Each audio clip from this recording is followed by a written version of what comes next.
I have a bunch of reagents. I can mix them with tonics. Probably healing spray. That's nice. Helpful, but ultimately not great in... You can't use it in battle, so... Declogger? Enzyme. Highly flammable fuel.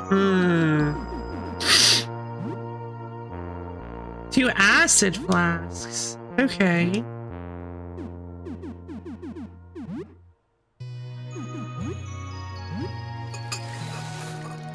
Catalyst. Oh my god, okay. We're just going up the line. What is catalyst mixed with? Used in certain scientific formula. Tonic or herbicide? I guess we'll try the last tonic. Elixir. There it is. All right. So, in order to make reagents, I think I need to use mushrooms and vinegar to make pale fluid. Then I have to mix... Oh, can it? I didn't realize that. Thank you. Pale fluid with Clysox to make a reagent. Then I need to mix a reagent with I don't have the other thing. Okay, yeah, that's fair. What was it? I don't remember what it was now. Nothing at all. Shrug? You weren't watching! You guys weren't watching? Come on! Herbicide and Clysox to make explosives. Black ooze with Medicel. Okay. I mean, I'm not gonna use the black ooze. And anxiety meds. Huh. Okay. Maybe we'll need those explosives to fight forest astronomers. Yeah, that's fair. Cleanorex with vinegar to make herbicide or gasoline to make an explosive. I can make reagents with declogger to make acid. I mean, acid flasks are very powerful. Let's make one. You sense spine quietly watching you work. You craft 2 acid flasks. Wait, hold on. This stuff takes time, doesn't it? It's 9:08. Let's see.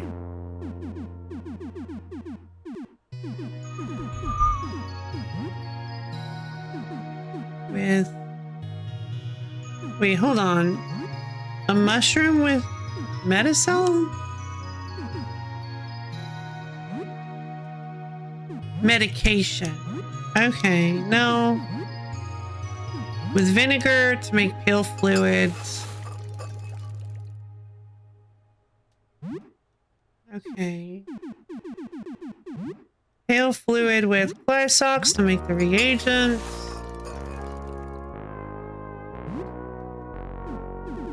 Reagent with the clogger to make another acid flask. There's gotta be something else I can... Whiskey with cloth to make Molotovs that I don't really think are super helpful. Disinfectant with cloth to make bandages. Actually, hold on. That's actually really nice. Let's make some of those. 6 bandages! Yeah! I don't have anything else I can use disinfectant on. Let's make 12 bandages. Let's go! I've been sleeping on this crafting system. You hear a knock at the door. It's almost noon. Jasper's like, hey, you coming? Or... There's someone at the door. Look through the eye hole. Who are you? This looks like Hobbs, the cook who asked you for food before. Well, that's new. Hello.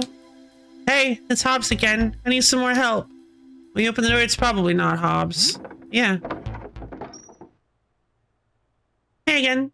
Can you spare any more ingredients? Help me out, and in return, I'll teach you a thing or two about cooking. Yeah. Yeah, we haven't seen this guy for a while.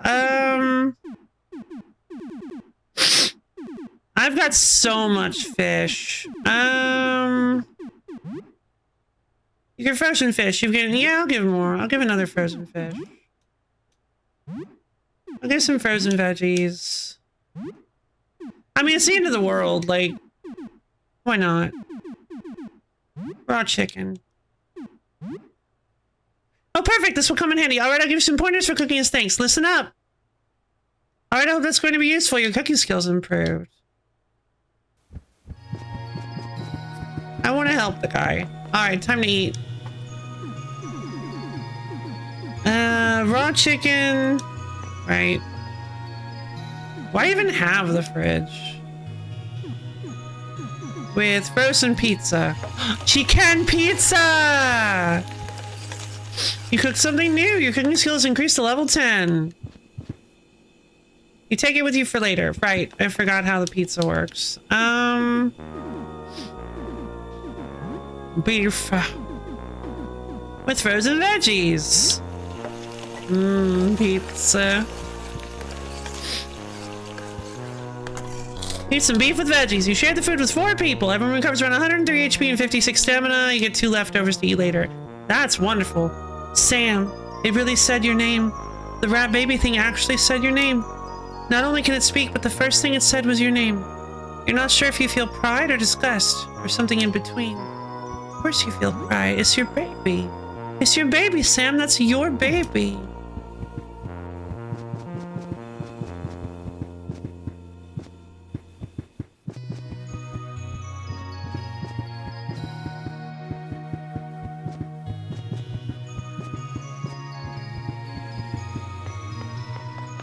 I mean...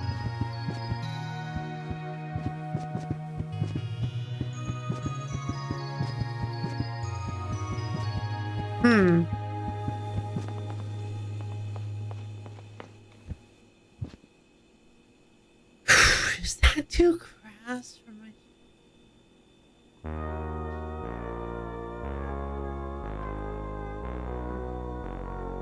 Pizzas with pizzazz! Indeed.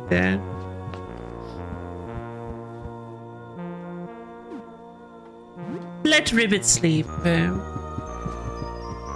Surely that's... Oh, surely! Pizzas with pizzazz has to be. I refuse to believe it. I believe otherwise. What if you order pizza tomorrow? Well, I think you might have pizza tomorrow then. Put salt on that. I mean, I'm sure pizzas come with salt. Alright. I'm so nervous. I'm so happy that I have the guinea pig. I'm so happy I have the guinea pig. Alright, everybody. I'm gonna go to the little streamer's room and I think we're gonna go up to the roof. I'll see you guys in just a minute.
This is it, Luigi. Roof, roof, roof, roof, roof, roof, roof, roof. Yeah, it's roof time.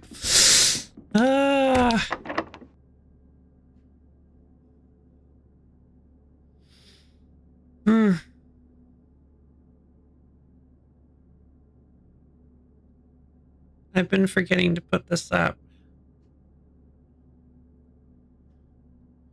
It's locked. This door leads to the roof. Probably a bad idea to go there. Use the roof access key. I love stuff like this. The roof has been available to us from the very beginning, and it's always been like, yeah, probably not gonna go there. And then it's like, yeah, no, it's like, it's just like a tongue-in-cheek thing. Yeah, probably shouldn't go on the roof because you get. And then we end up finding ourselves going to the roof. Use the roof access key? Yes, please. Oh boy. Here we go. It's the door to the roof. Are you sure you want to go? There is no going back after this. Yes, let's go. It's past lunchtime. Time to kick some Comet behind. Loaf? What?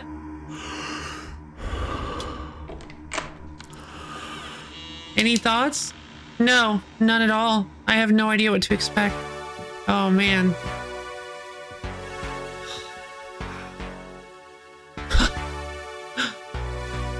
You're outside. You don't feel any different. What? Why not? Exposure. Oh my god. Okay. Yeah. I think I changed my mind. I think the world might be ending. Sometimes we don't. Yeah. There's a bird back there!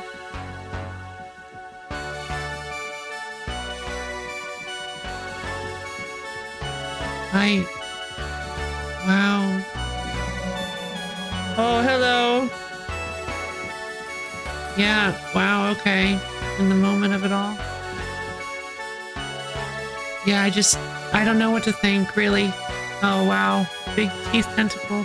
It's just that I don't have any words. I'm not really sure what to expect. But this definitely wasn't it.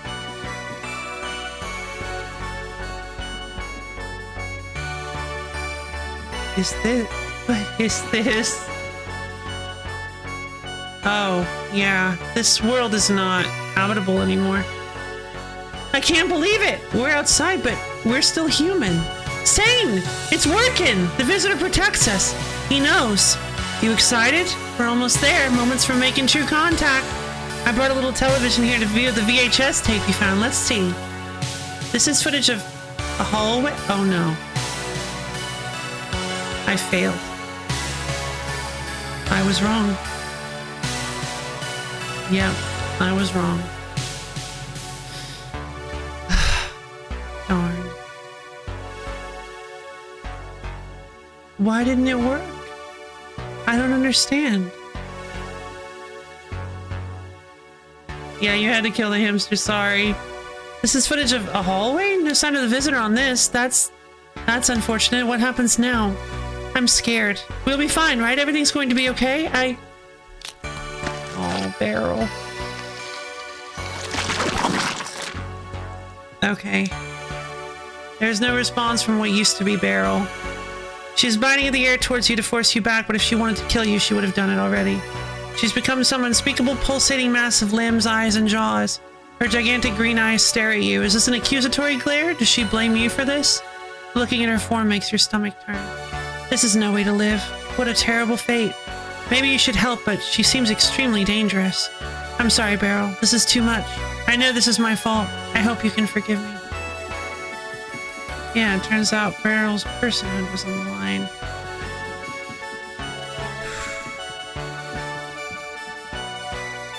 Ritual isn't ready to begin yet. The astronomers are still waiting to speak with you. No, I couldn't. And that really...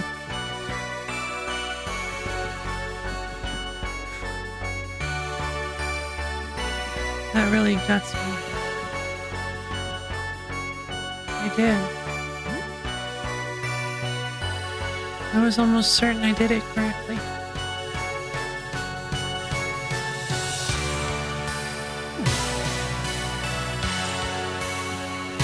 Yeah, I guess.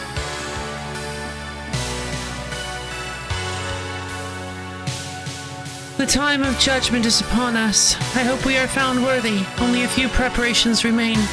It's time to look at the writings you brought us. Yes, a manuscript. The final lucid thoughts and observations of a writer who saw the visitor firsthand. Yes, yes, I believe this says. Yes! Perfect. This gripping, poetic description. It captures the emotional truth beneath the overwhelming sublime. Very good. Please join us all at the ritual circle once our preparations are complete. It is the fated hour at last. I mean, it's not gonna go right because I failed Beryl.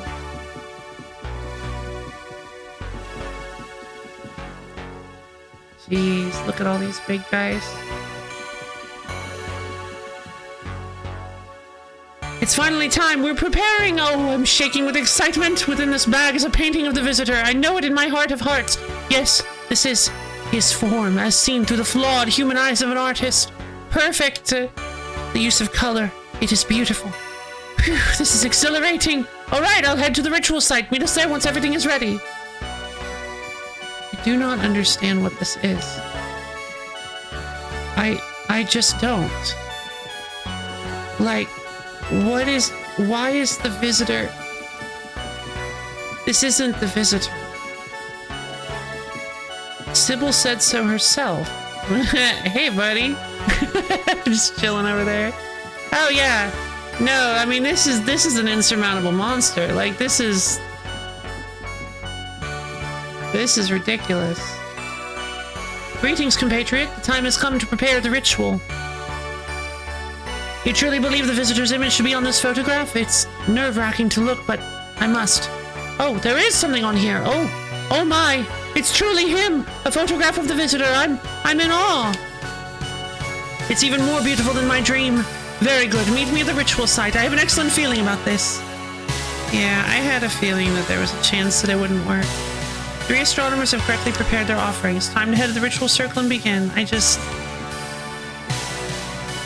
was just so happy. You know, like, I was just really, really, really happy about it.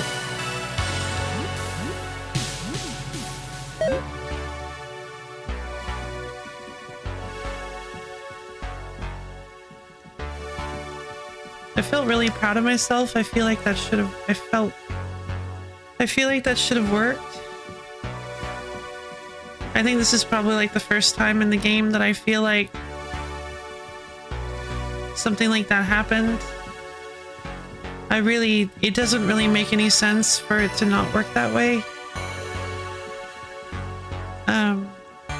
So it just kind of feels cheap and unfair.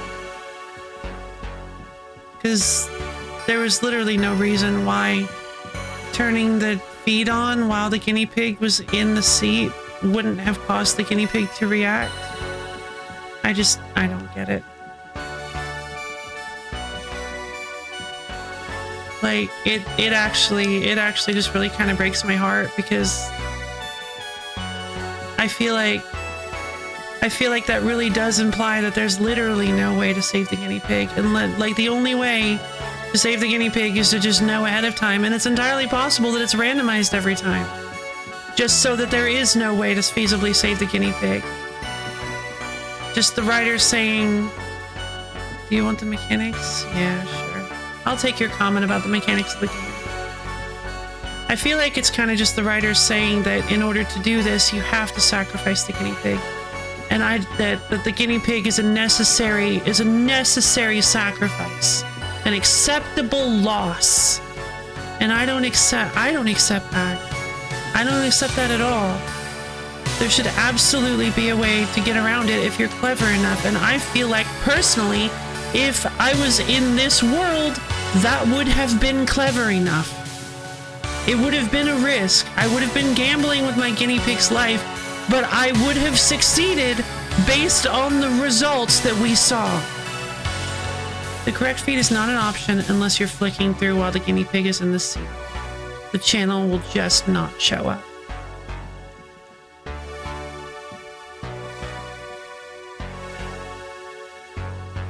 see.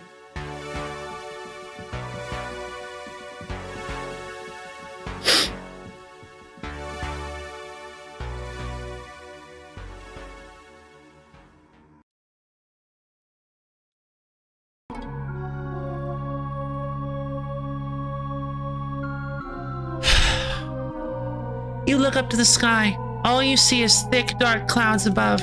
Thanks, RBW. It's okay. It was a clever plan. Thank you.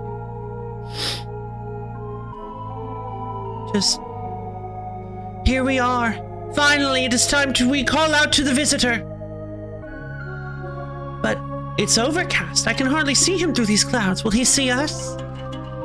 He has to. He watches from light years away. You don't really think some clouds can stop the visitor? Oh, mysterious visitor, we have brought a manuscript describing your form. We seek to chronicle you, commune with you. Oh, great observer, we have brought a painting of you. We seek to see you, commune with you. Oh, dark whisperer, we have brought a photograph of you. We seek to understand you, commune with you. Heed our call. We look upon you now without fear. We want you to do the same.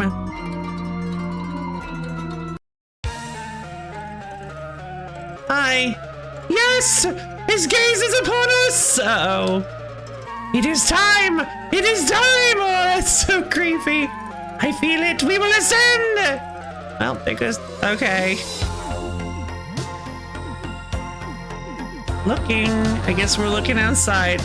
Yes, she can still do it, but it means that the poor guinea pig will not be okay. Yeah, that is something you could redo from the most recent save. Yeah, I'm not sacrificing my guinea pig.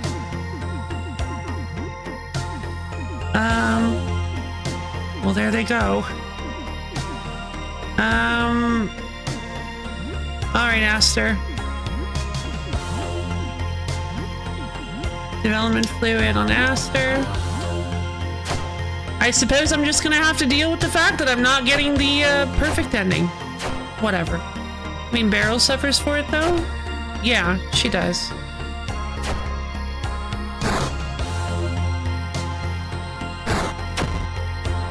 Oh, that's not good. Yep, Discordant Triune absorbs all light. Oh, that's interesting. So it's a different boss based on... Oh, crud. Okay. That's not good. High throw. Blind Fury, run an ab. Blind Fury, double Blind Fury. Blinding Flash just to be safe. Roach Cannon. Oh no, we're doing the title of the game! We are.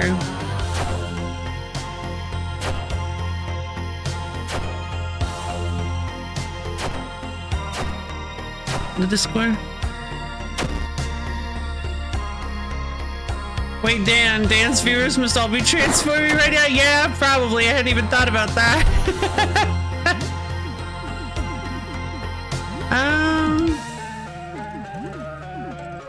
Alright, Sam, staunch Dan's wounds, please.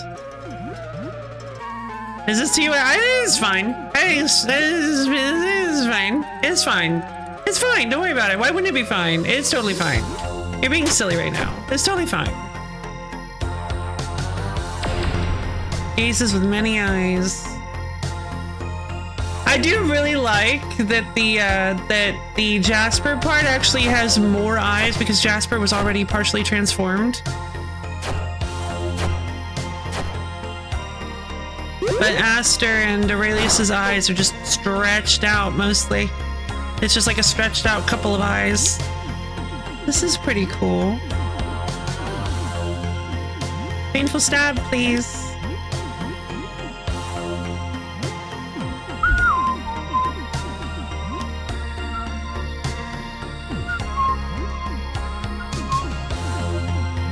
Elixir on Lyle, please. I mean, I'm assuming this is the final boss. Stretched eyes are such a cool motif. I need to understand that feeling. Yeah. Yeah, they are. Clear. Absorbs all light. Uses Brackahood! Yep. Oh wait, no. I guess it's not half, but it is like... Oh, Roaches was asleep! Roaches, wake up, baby! Get up!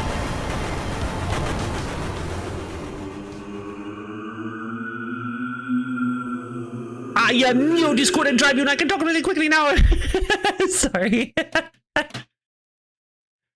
Come at me. All right, well, I mean, it's not over. You can't have a final boss with only one phase. What? Sam's party was victorious. 400 experience was received, and they had $50 on them. Sam's now level 18. You run from the roof, leaving behind the twisted abominations that used to be the astronomers. The ritual was a complete fiasco. It went so very wrong. Was that your fault? You got at least some of it right. Oh. This might be your fault. Your heart pounds in your throat. You stagger back to your apartment. Your friends look horrified. Ah, you're covered in blood. Right. Yeah.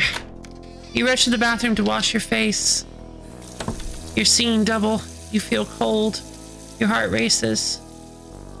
Intense nausea. Is this a heart attack? Maybe shock. It must be shock. You're in shock. Of course you are. Everybody's dead. Everything's gone. It's all over. The ritual thing was a dud.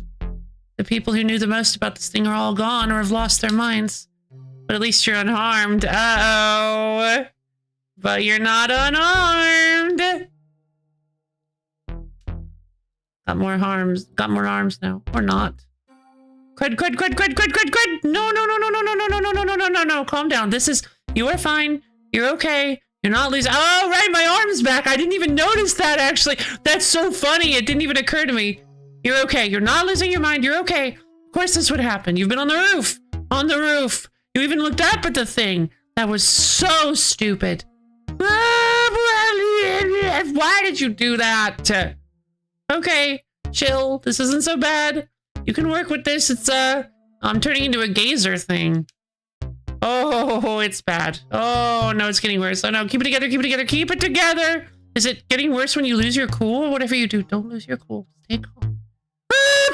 Close your eyes. As long as you can calm down, you can stop this. Deep breath. Count to 10. 1, 2, 3. Don't open your eyes. Don't look. Just count. You can do this. 4, 5, 6. Yes, it's getting much worse. Don't think about it. 7. The changes are slowing down. You can tell this is working. You really want to peek, but don't do it. 8, 9, 10. No! Ah, the end. Flawed ritual. Well, I guess.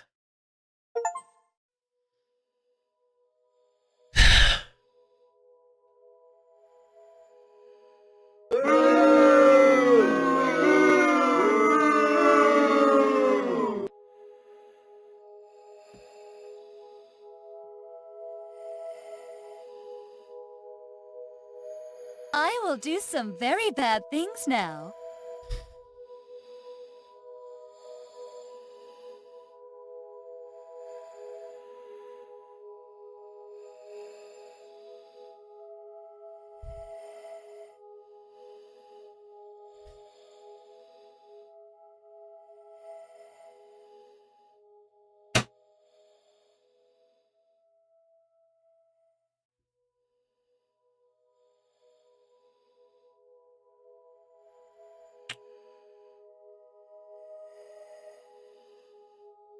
A little bit. Yes.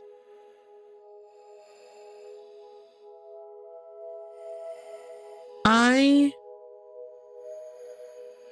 do not think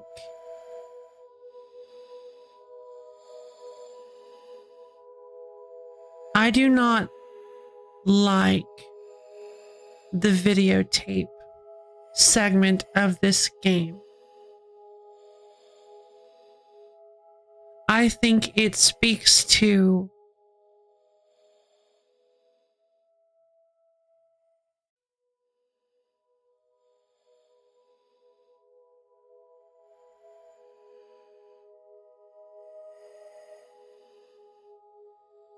a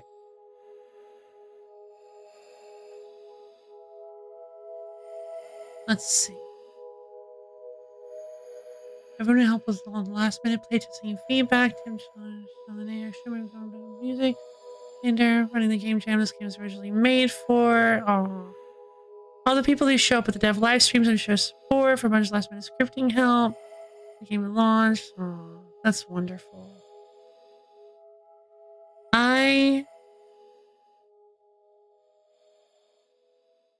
Oh, limited shop stock, additional choice for. Oh, that's really fun. Yeah, plugins from other people. I like that. Ending flawed ritual. 500 points. Days elapsed. Friends. Bosses defeated. 2950.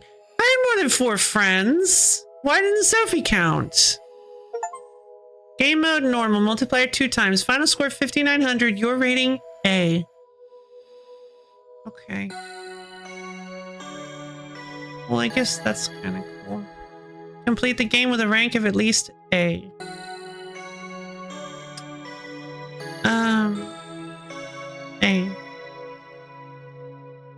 A.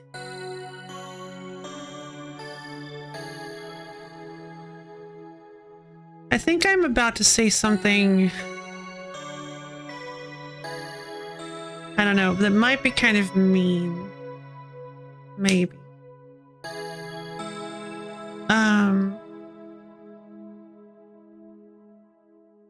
Yeah, exactly. We talked about that.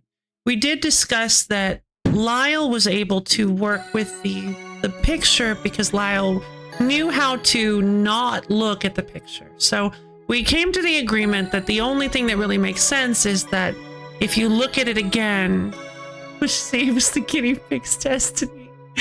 Yeah, but the only thing we could, the idea of the explanation we came up with that made it make sense is that even if you have been exposed, looking again will progress it.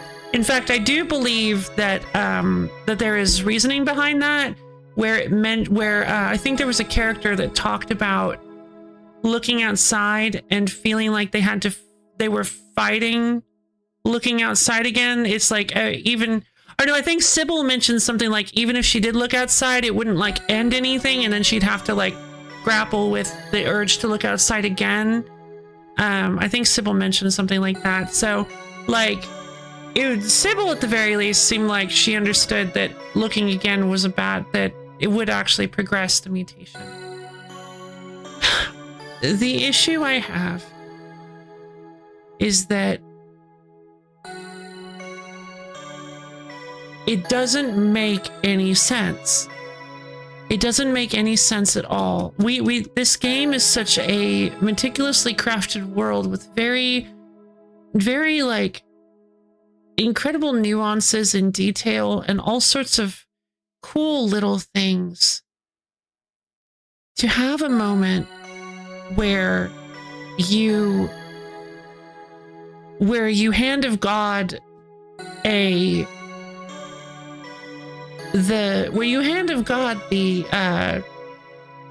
moment like this where the security feed won't even connect if there's not a living body sitting in the seat.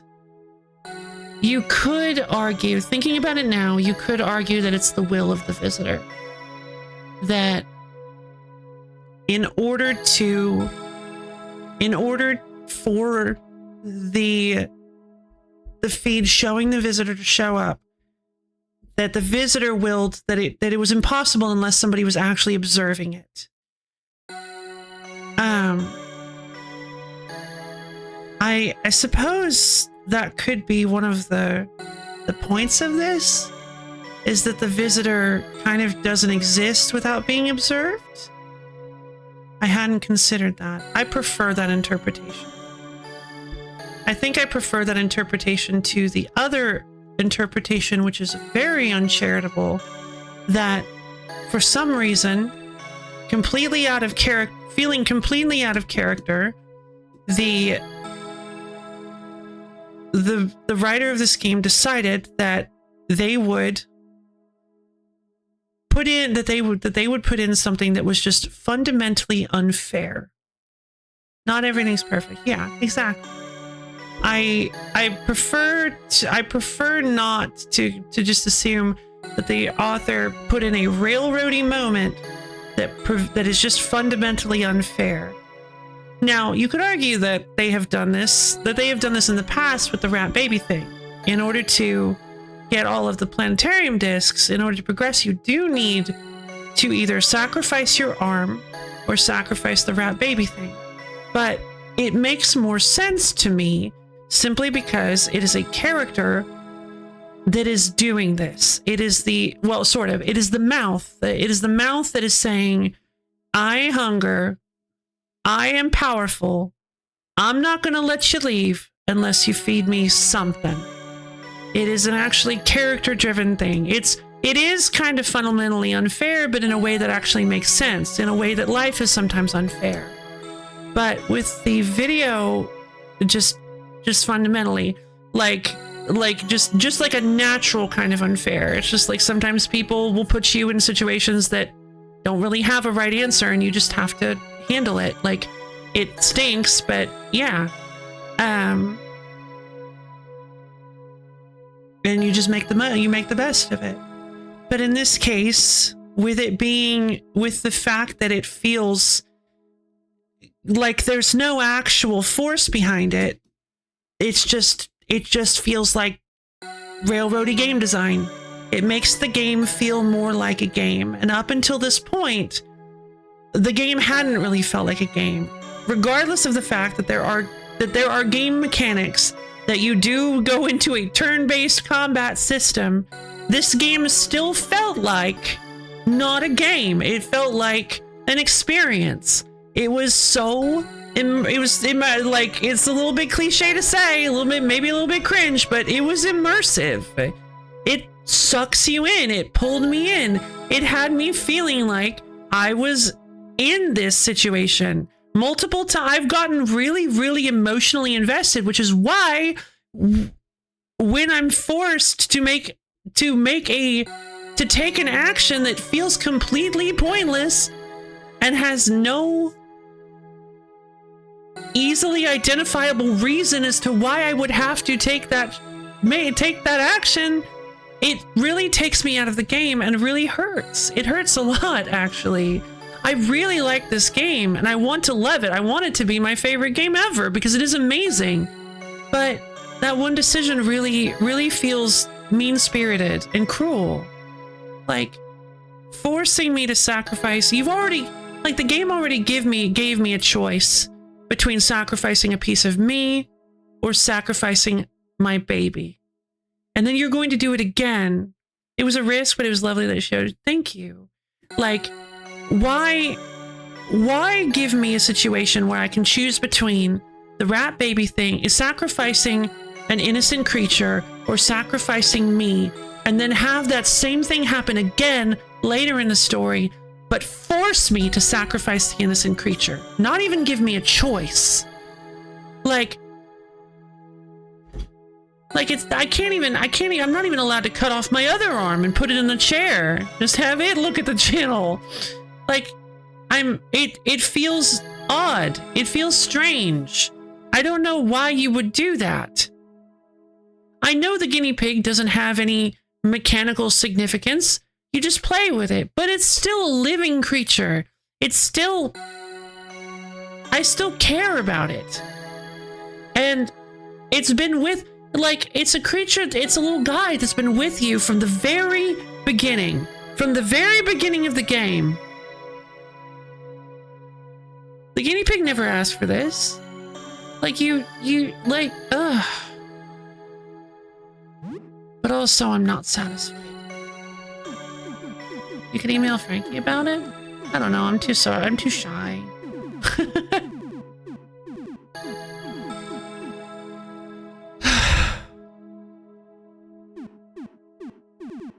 Because he keeps adding stuff? True. I suppose I could. I'm not really sure how I would do it. You could very well put in a much harder to do alternative. Oh, maybe. I think it's worth doing it. Okay.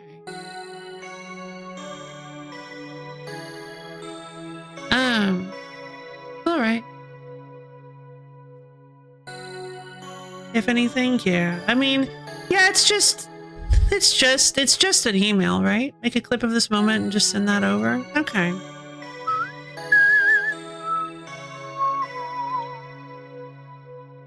I'm not feeling this to be H, but yeah, I mean, I am overly sensitive about animals in video games. So I understand. This is definitely not a thing that every player will. You could. I've been meaning to message Frankie for months. Fair enough. Yeah, I just yeah,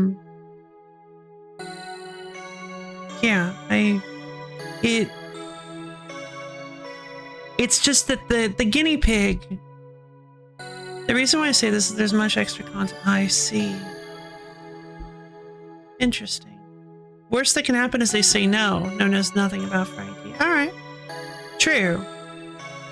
Would you feel happy if you could find that there was an alter? I would, actually. If Frankie messaged back and was like, it's a really good point you say. That was really clever of you to try.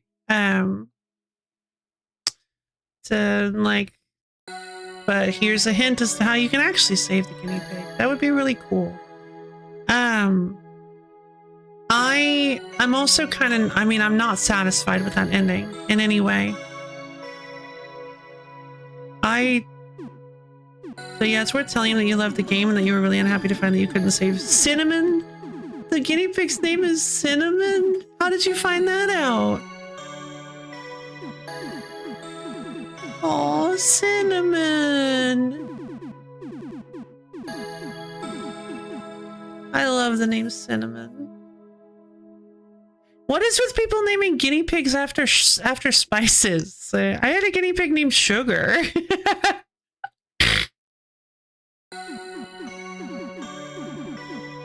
Yeah, at this point, may as well just be like, this is a game mechanics thing and go through with it. Yeah. Oregano.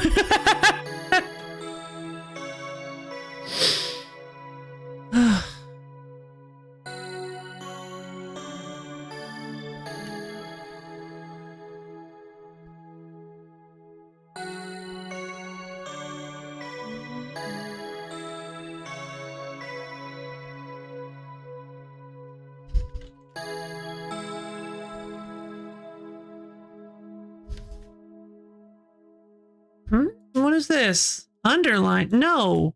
No. I don't want you to underline it. What are you... Really? No.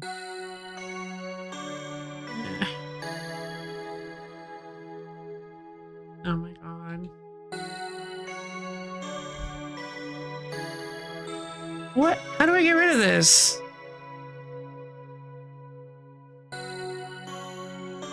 No.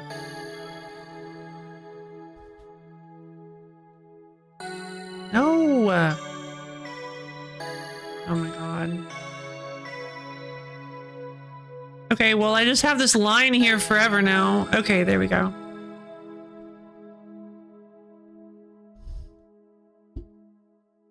You can feel like continuing to look outside? Yeah, kinda. I was considering not doing it if I... Yeah, there we go.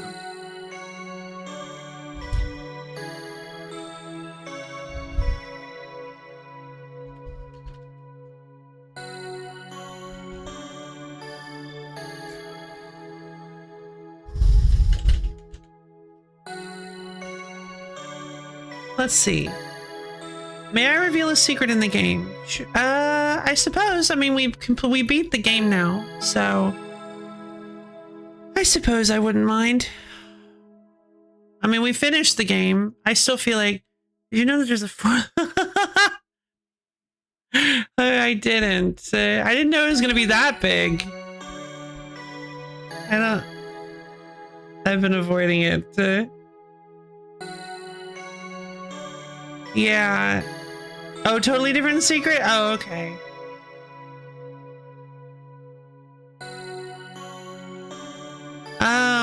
Wow, I don't... Okay. That may have been a pretty big one.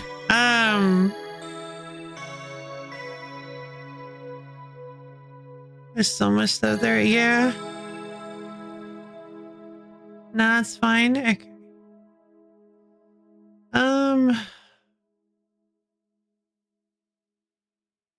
No, it's okay. I don't... I don't know what would have been an acceptable secret. Maybe I shouldn't have even said yes. I don't know. I'm feeling a little bit raw. Like, you can probably tell. I mean, it's kind of obvious. I feel like a dog. Well, actually, dogs are pretty good at. I feel like anybody could tell that I'm a bit raw right now. There's something I want to say about all of this. Maybe if we continue. Yeah. I think we had some guinea pigs once as a kid. I don't remember any names. Yeah, I think, yeah. Oh my god, they were all named after like, it was just a naming. Yeah, it was just a full naming convention. I'm hoping if you contact him and ask if there would be some way to say cinnamon, he may consider it. I mean, I guess I could. Should I do it on stream? I mean, it's the most likely way I actually get it done.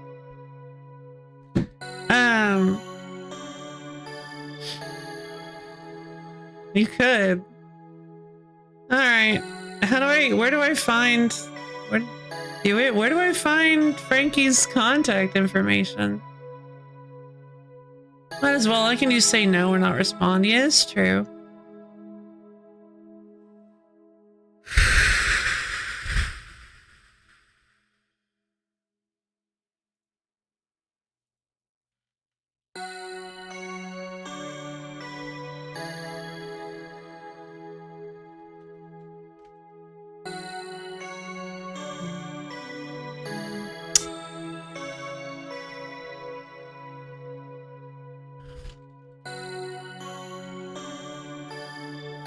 Okay.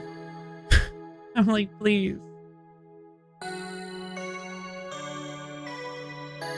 Oh, come on. Okay, cool. I thought my email was down. Let's see. Love.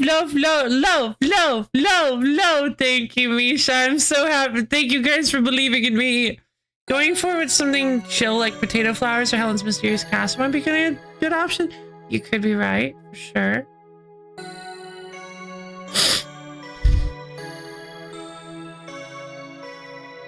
Alright, but I do think, I guess, I really don't want to start. I mean, that's the thing, is like, while it is possible that placing cinnamon on the chair won't actually sacrifice them, won't actually kill them or turn them into a horrific beast that I have to kill personally.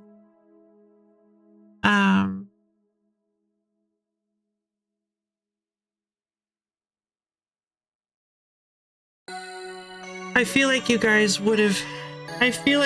reaction to it kind of doesn't point towards that, which is a bit of metagaming, but I kind of want to see yesterday's challenge through. Oh, that would be fun.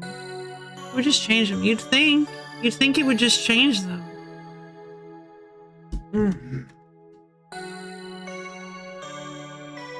Oh wait, hold on a minute. I want to attach a. You recommended that I attach a video.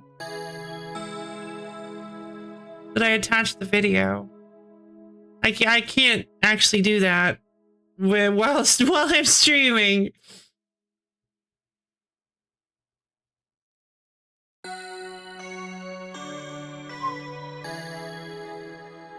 I was also thinking about clipping the Deal or No Deal segment too, just because I'd like to do it at the end of the stream then. That will take me a little bit of time, but I mean,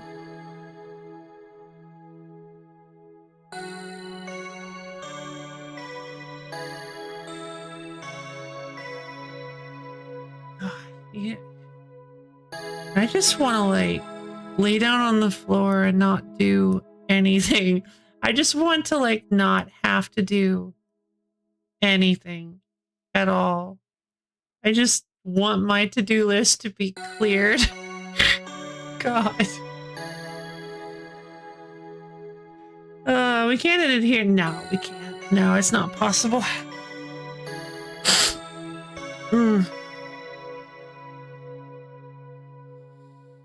Lo-fi looking.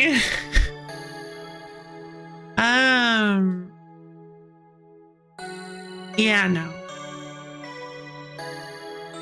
I'm not gonna go do the Sybil telescope thing. I'm assuming, goodbye Sam, goodbye Sybil. I'm assuming we shouldn't have too many problems if I don't do the Sybil telescope thing and the Helen Flower thing.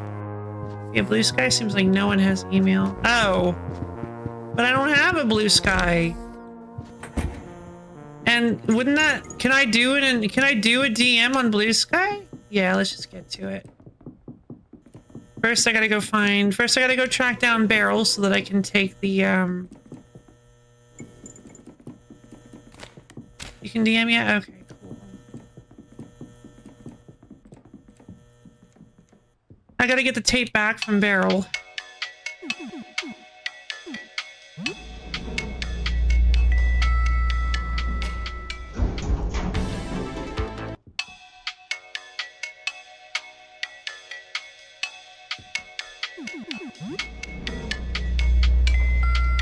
I also have a Discord, but I don't know how well playing ping on Discord. Oh yeah, fair enough. Easter. Oh, okay. All right, I haven't killed this guy yet.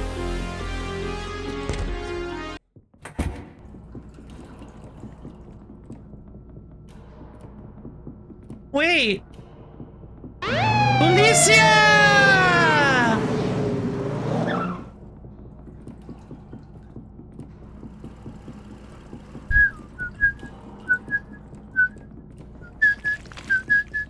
Should I just go see if I can kill the red car? It might be fun to see if I can kill it.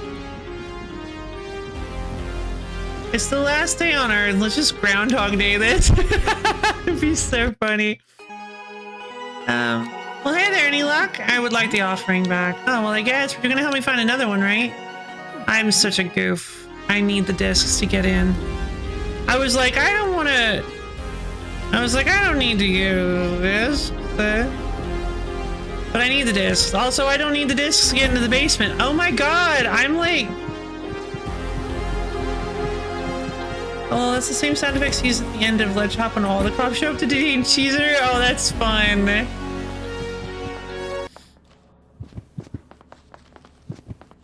I gotta go grab all the... I mean, I guess I might as well grab the telescope parts. Hold on.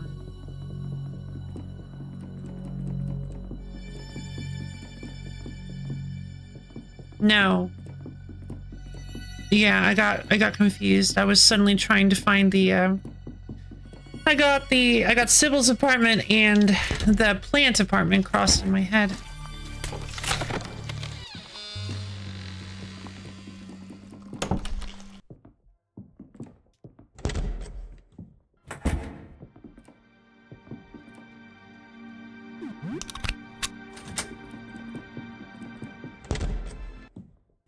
Well, they do have a Reddit? Okay.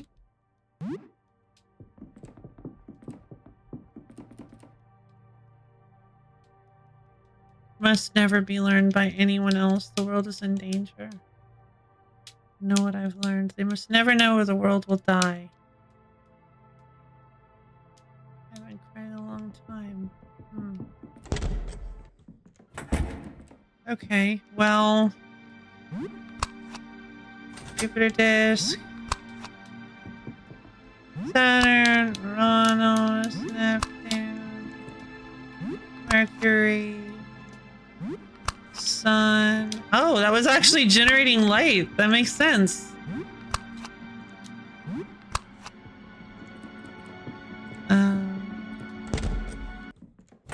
Hold on, can I put like the wrong ones in?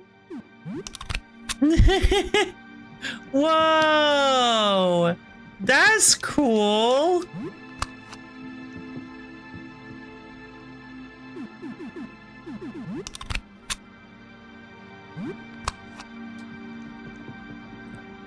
Huh.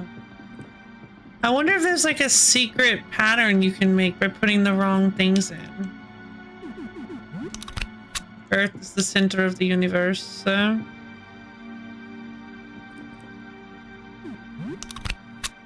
The sun right there. So beautiful.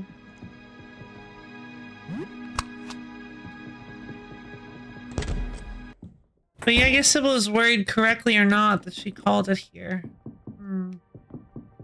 5,000-year-old scientist nodding in agreement. We found it. We figured it out.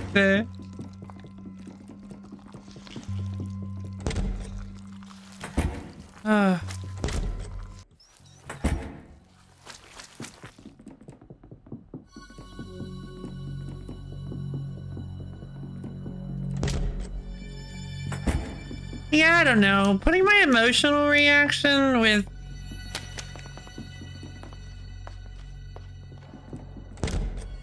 accidentally burns Earth to a crisp. Indeed. I need to go down to the basement. Putting my emotional reaction without Frankie actually knowing me, maybe a little bit, I don't know, maybe less likely to sell my my point of view, because it was kind of extreme. So I don't know. Anyway, I'm off for lunch. Good luck. Thank you, RBW. Thank you for dropping by. Let's see. We can't actually. I was kind of hoping that we could do use Mercury, but I don't think Mercury is actually usable for anything. Mercury is 0.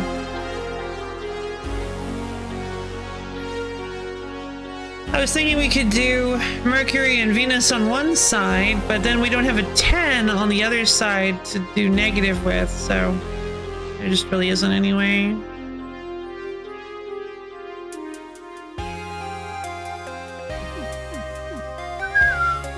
We'll do Earth and Mars.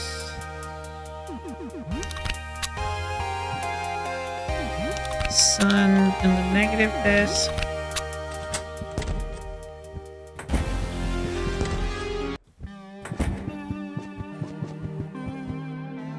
This points.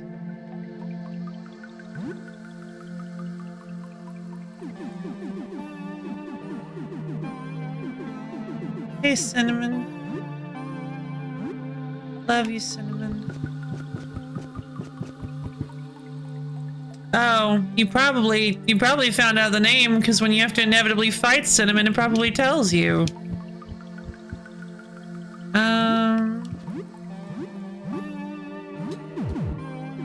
Let's see. Play with Cinnamon one last time.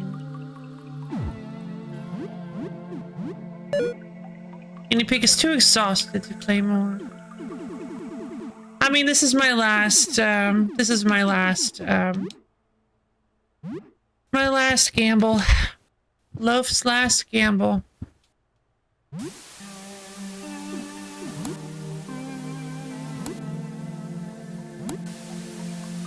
Violet, magenta, white, blue, yellow.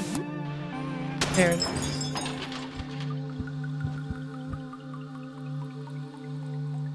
Yep. Hey, buddy. How you doing?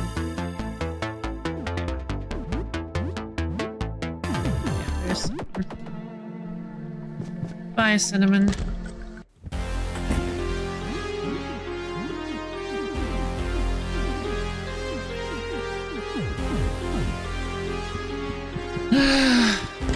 Oh, 07.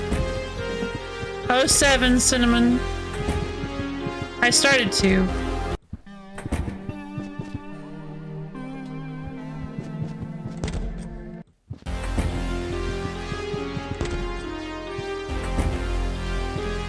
Yeah, that just doesn't feel good.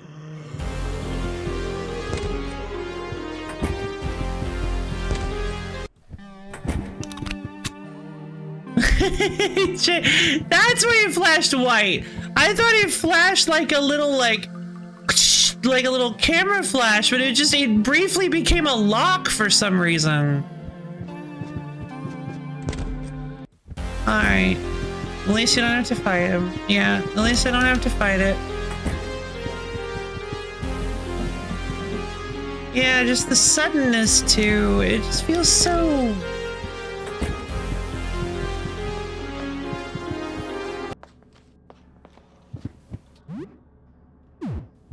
I don't know. It's just not my favorite part of the game. I'm gonna go back down to, yeah, I do actually want to go back down into the basement because I need to give this to Beryl, and then we can talk to Jasper. No worries, Goat. Thank you for dropping by. Big love, big love. Thank you for dropping by. I hope you have a wonderful interview. Good luck with you. We're right here with you. If you're ever struggling with any part of the interview, just think, what would love do?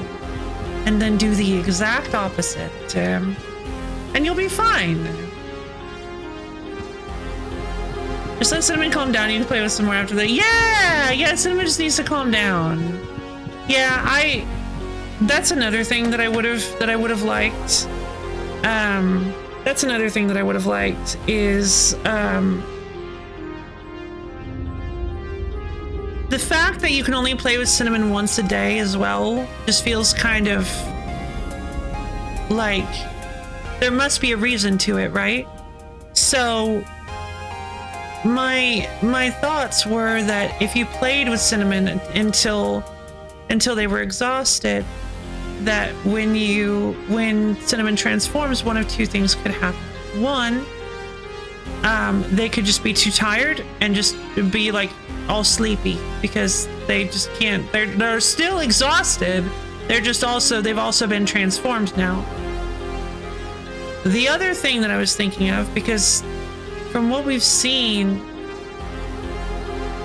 the transformations typically have to do with what is currently on the subject's mind. And if we just got done with a fun little playing session where the guinea pig is all exhausted and tuckered out, I think the one thing might be on the guinea pig's mind might be thoughts of the play session of us.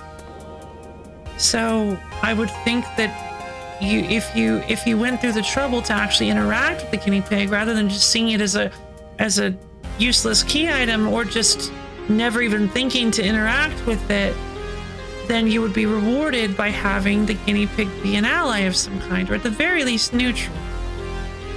So yeah,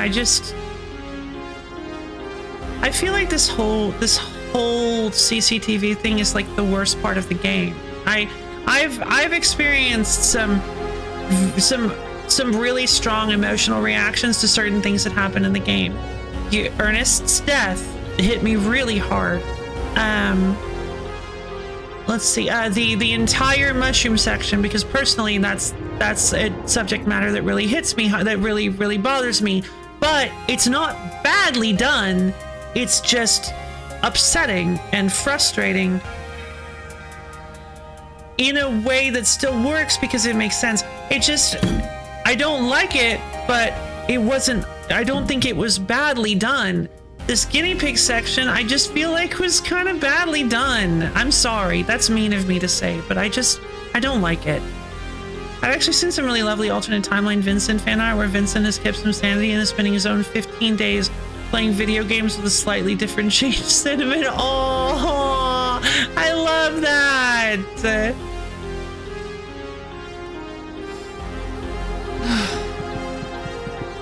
Like, I do understand. I mean, yeah, you make a good point. You make a good counter argument for this. There are inevitabilities in this game. I even brought one up, and that's that if you want to get I believe it's the Earth disc. If you want to get one of the most important discs, you need to sacrifice something. That's an inevitability. There's no getting around it. Vincent is unsalvageable. He is unrescuable. He's beyond saving. And that's just a fact of the game. That's just a fact of the events. Like, it's a canon event, I guess you could call it, because there are certain things here that can change based on your actions, and there are certain things that just cannot. Certain things that are just, no matter what you do, they've already progressed past the point of changing by the time you get to them. That makes sense. That's realistic, because that's very realistic. Especially because it's very early in your journey. Like, Vincent has already looked outside. by the time you get control. It's entirely plausible that by the time you get control of the character, there are no choices that you can make that will stop Vincent from transforming, from your neighbors, from turning into the gazer guys, all sorts of that kind of stuff. The mouth has the disc. There's nothing you can do to get it other than the protect. Yeah, but in this case, I feel like there could have been so many other options. So many other options. Anyway.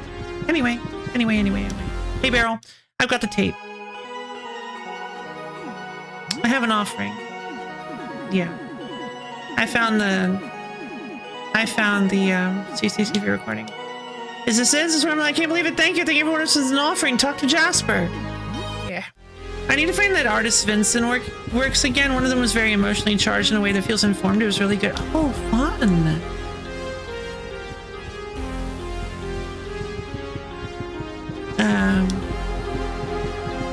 All right. We've all got offerings. Let's go.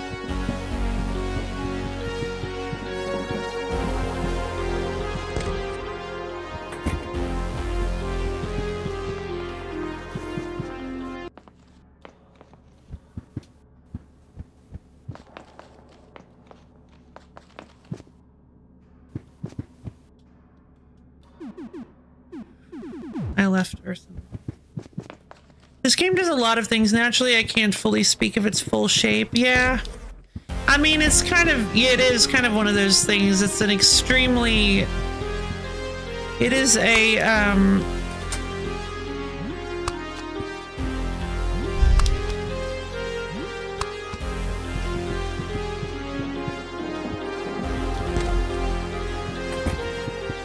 what's the word? It's a game that defies being known. I feel like it feels like it simultaneously wants to be known, but it doesn't want to be too known. Like it feels like it can't be known, which I guess, hey, that fits. Didn't even, all right, sure. Okay, this guy again. I don't want to fight him again. I'm just gonna go talk to Jasper.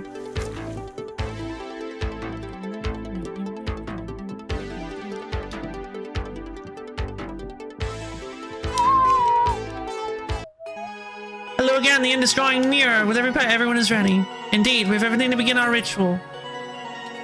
Yeah, I'm ready.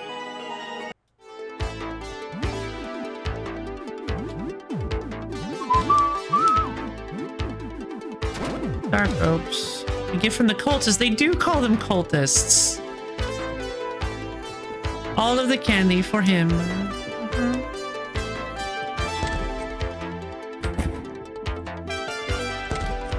How would I go through what?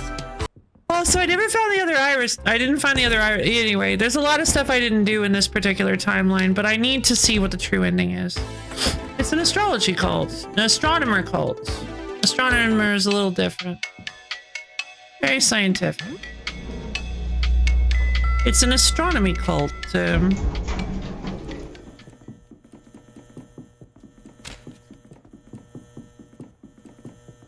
Okay. We should eat dinner. Get ready for this fight. Sweet home. Or lunch, I guess. Breakfast? I think it's still breakfast. Oh, and I didn't make any of, I didn't buy any of the, I think we'll be fine. I think we'll be fine. Frozen fish with nothing, I guess. It's kind of funny how some meals are just randomly at different parts of the table. It's kind of weird. Like, the meals are, yeah, the meals are at different parts of the table for some reason. I've never really got that. All right, let's see what happens. I think we're ready. Door to the roof. Let's use the roof access key.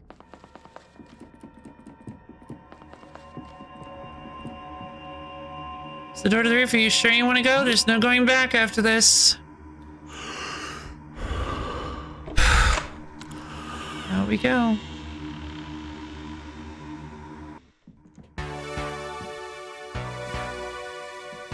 God.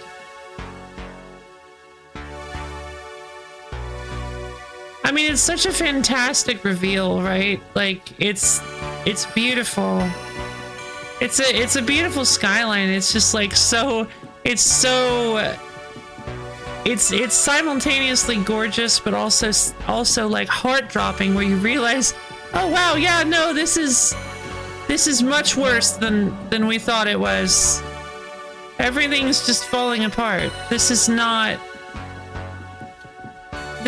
simply some people have been transformed. Everything is being transformed. Everything that witnesses. Oh, I remember seeing you. Hey, buddy. Sorry. Ow, sorry. Ah, God, sorry. Okay, you're good. Hey, buddy. You just climbing the wall. Not doing anything wrong. This one is like the scariest one to me. It's just an impossibly long mega centipede. Hey, Jasper. The time of judgment is upon us. I hope we are found worthy. A manuscript. Yes, I believe this says yes. Perfect. Very good. Good.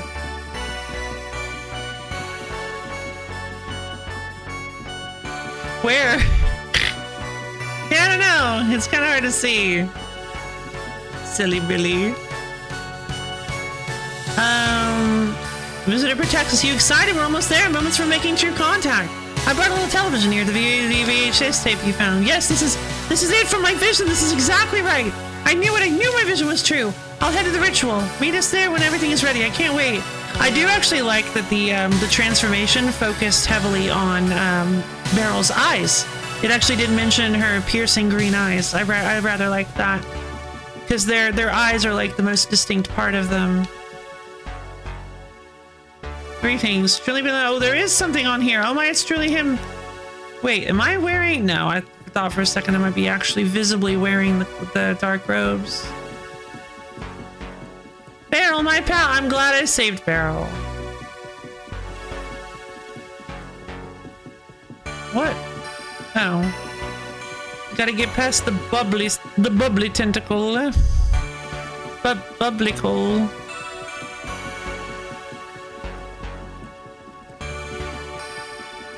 What? Oh, right. You can go under here. Jesus. There's so many big guys. Oh, you can also go under here. It's finally time. We're preparing. Oh, I'm shaking with excitement. Painting of the visitor. Yes, this is his form. Color is beautiful.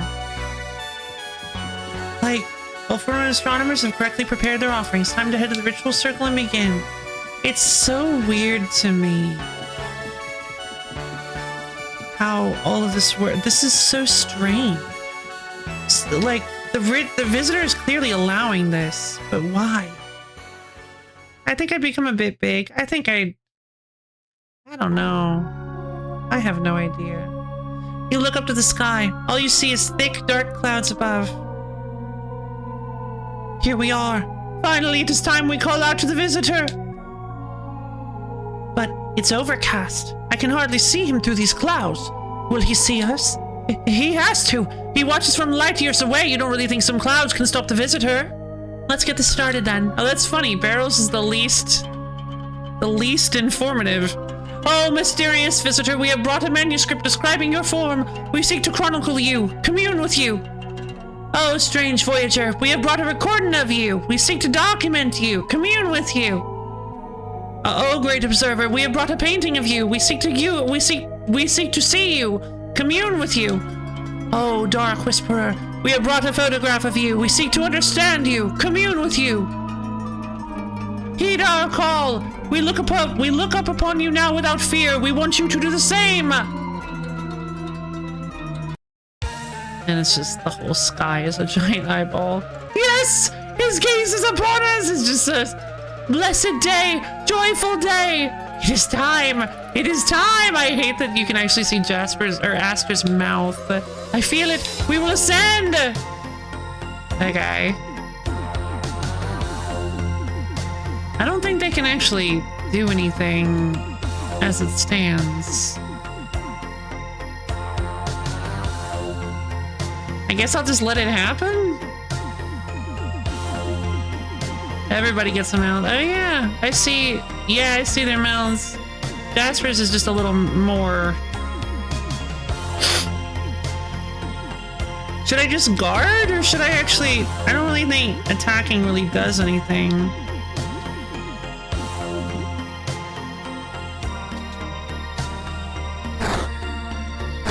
Oh, they are attacking me. Why are they attacking me? Hey, what the... Ah, Chaos Quartet!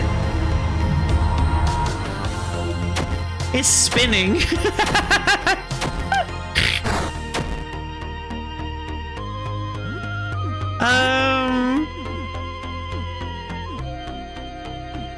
I didn't change.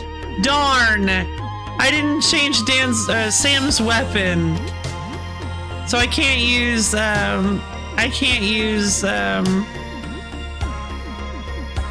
Oh, they do be rotating. They do. Oh, that's cool. Barrel's eyes actually get more duplicated.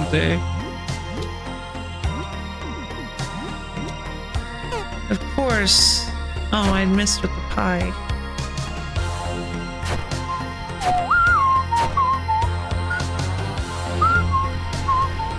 Chaos Quartet gazes into eternity. Sam is panicking. Lyle's panicking. Everybody's panicking. And Lyle's also asleep. Okay, well, panicking is bad because I can't use anything.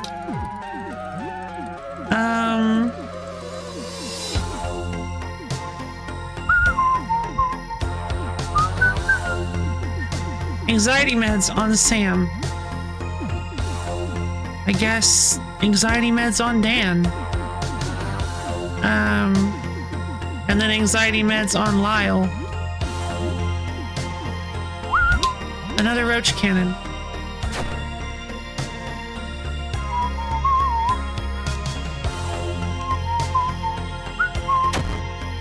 Joyful Peak. Paralyzed. Oh god, this is way harder. Okay. Everybody's not doing good. Thunder Roach.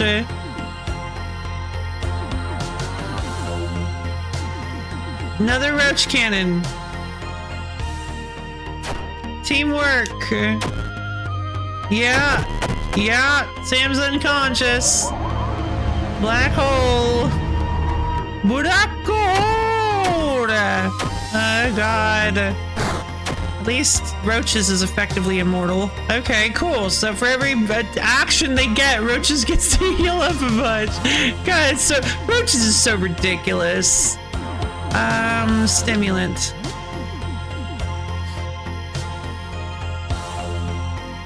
Lyle's still asleep. Elixir on Dan, I guess. The roaches cannot be halted.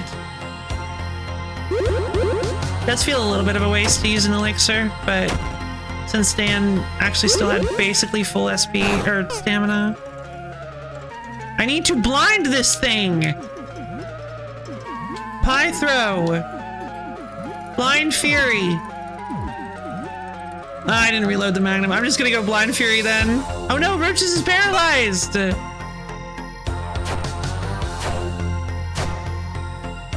Of course, the person made up entirely of the world's most resilient creature. Yeah, I guess that's true, actually. That is a really good point. God!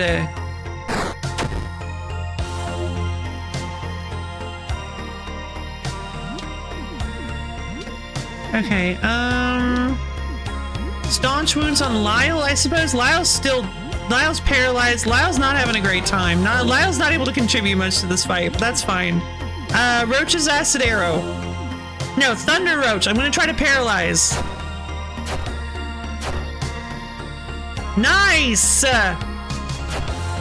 Okay, we paralyzed the Chaos Quartet. Bleeding heavily. I mean, come on. This has to be it, right? Oh man, they are way stronger this time around. I mean, it makes sense. It's the actual full boss fight. What happens if you only do one of them, I wonder? Just like chaos, Jasper. Here we go. I am Neo Quartet. Oh no. Oh god. Infinity. What?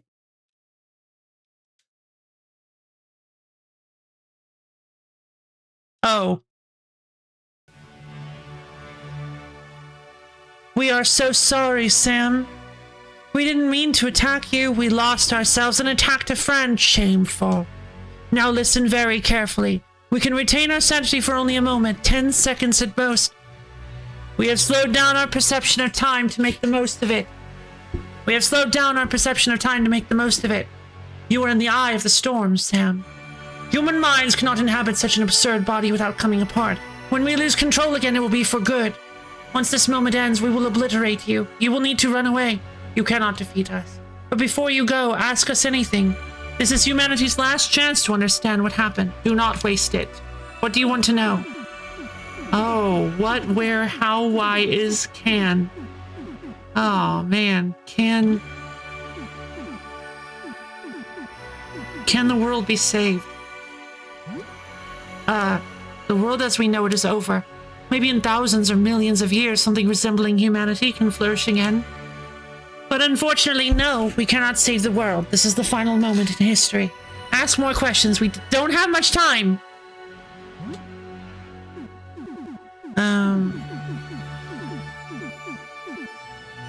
Is, how, why, what, where? Oh, wow.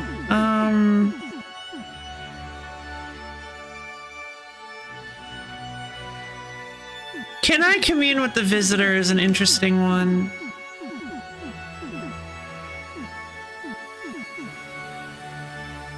Am I going to be okay is like my main question. What is the visitor? It is a blind man feeling its way in the dark, but its touch is corrosive and it just found us. It's giving us a pat down right now. I can still answer questions. Yes, we are still good. How do we stop the visitor? That doesn't seem possible. We are utterly powerless against it. We can only hope that it loses interest in us. I think we can do one more. Attack. They said that I can't win. Attacking feels...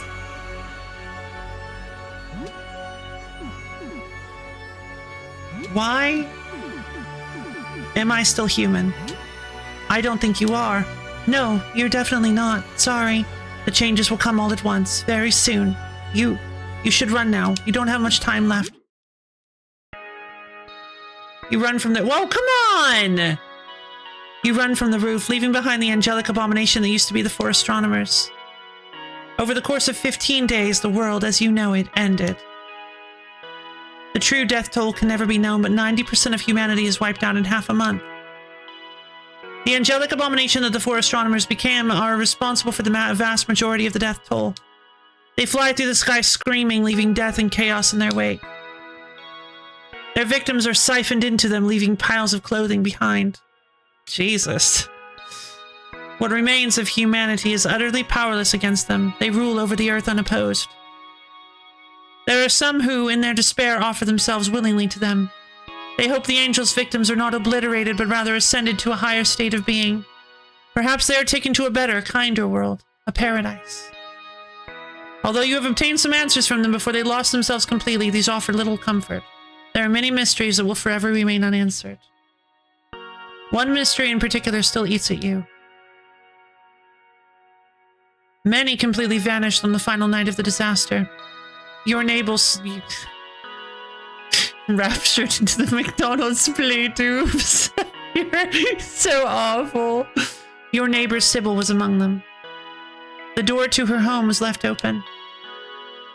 An enormous hole marks the outer wall, as if something reached down from the sky and plucked her away. What really became of her? Yeah, at least. The end. Screaming sky.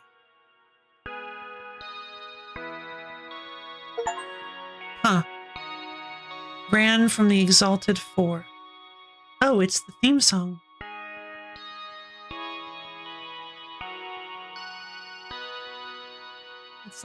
It's like a different key. That's really cool.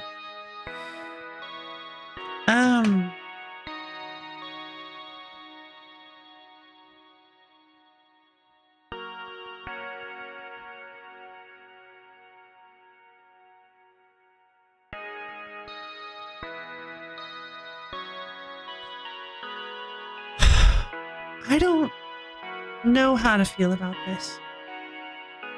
Their form is interesting to me. Yeah, agreed. It's Roaches could have taken it. Roaches might have been able to take them. I mean, of course I'm tempted to do it again and see if I can actually kill them. I mean, we're really strong. They gave me a reprieve, but I mean, there's no way, like...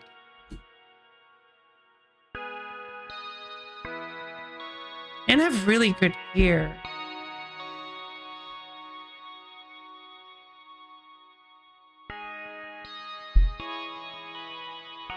I'm kind of tempted to try it. The first phase was pretty tough.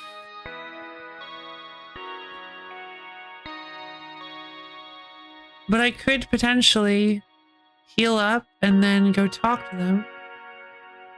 Tempted to struggle in the light. Yeah. I mean, I am.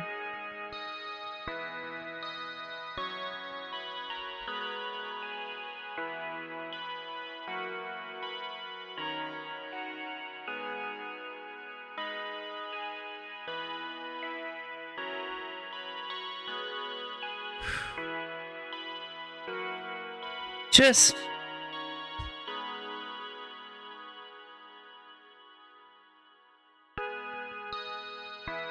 I mean...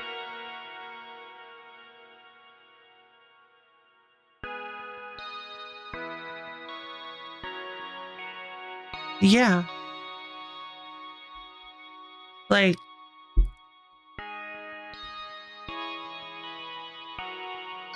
Maybe that is what it is. Maybe that is the point. That... I don't know. I think I'm starting to feel like... I'm trying to look at a lens like... God, I'm sorry. I need to finish this. I need to finish the sentence.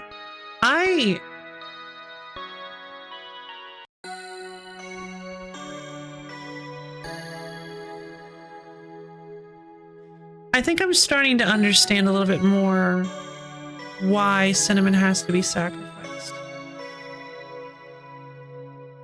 I don't like it, but something about that ending,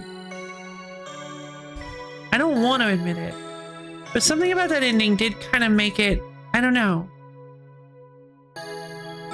This game is all about horrible events that are completely out of your control, but it's also about like what little control you can take in this situation. Like the idea that you can still live your life and you can try to survive, and look, you like Sam's looking for answers and just doing his best to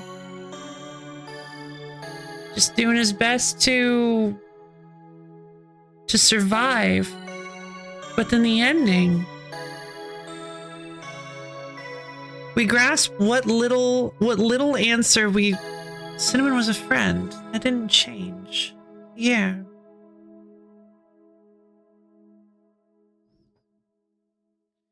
I mean, it just kind of... I don't think it's fair for me to make the decision to sacrifice Cinnamon. Not fair to Cinnamon. Like, Cinnamon never asked for this. I think that's the part that bothers me the most. Is that...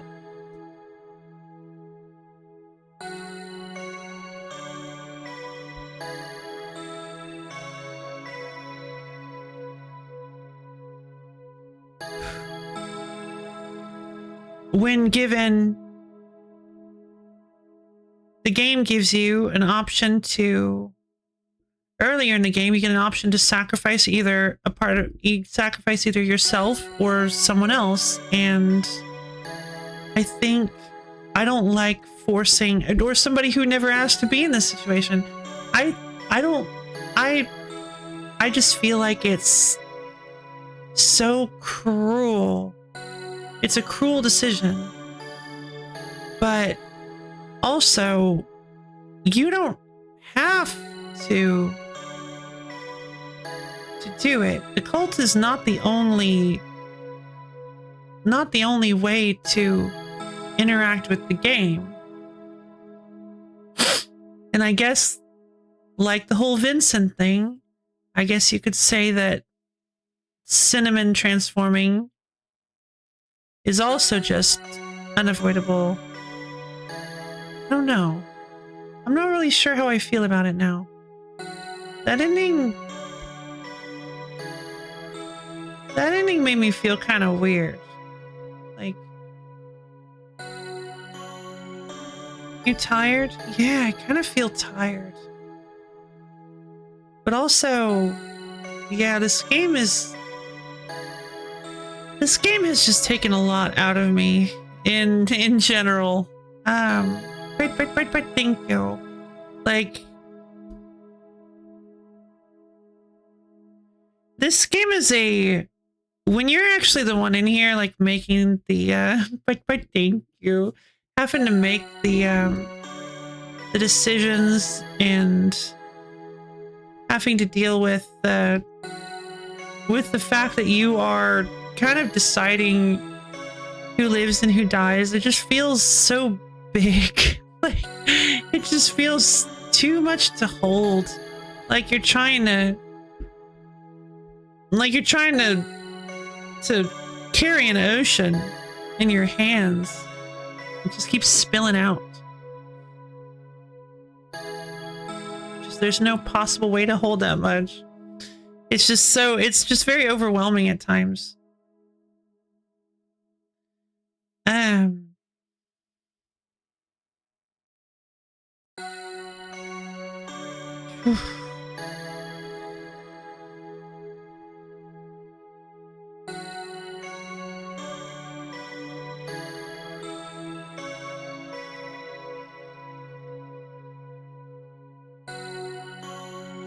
It's a lot.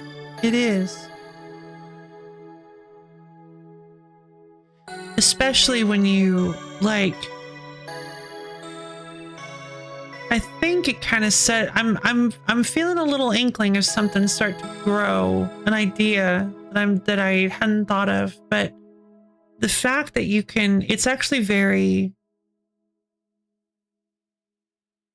the fact that it has so many choices and so many ways to approach everything kind of in itself feels like has a revealing quality to it, much like The Visitor. Like the way you choose to approach things, kind of, in a blind playthrough at least, I think can be very telling.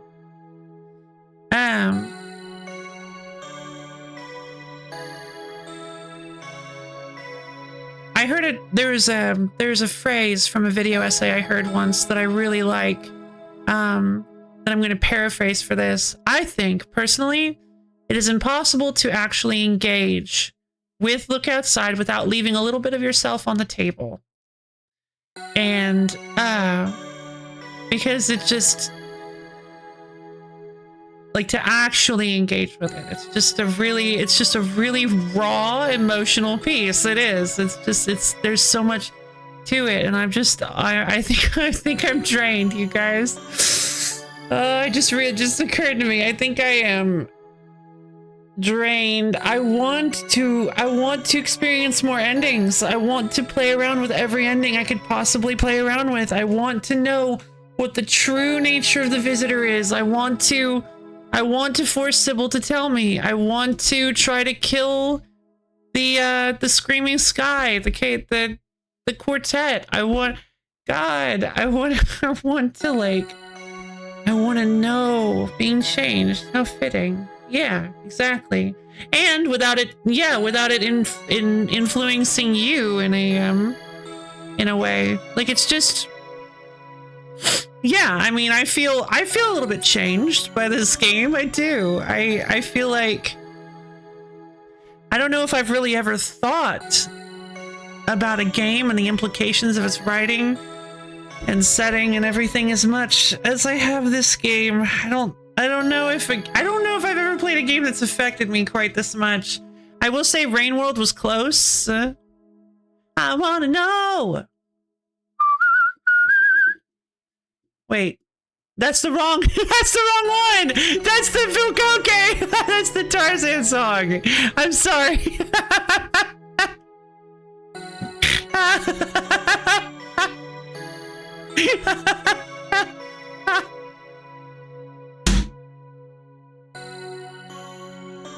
Oops, I've never had that happen before. I didn't even. That's so funny. Oops, what you're thinking? Tell me what's on your mind. I wanna know. I was. You tried. I did. I tried. But thank you. That's funny because I actually had like a period of my life where I was singing Strangers Like Me constantly, and I've never had that with that song, so it's so funny that that's the one that popped into my head instead. I wanna know.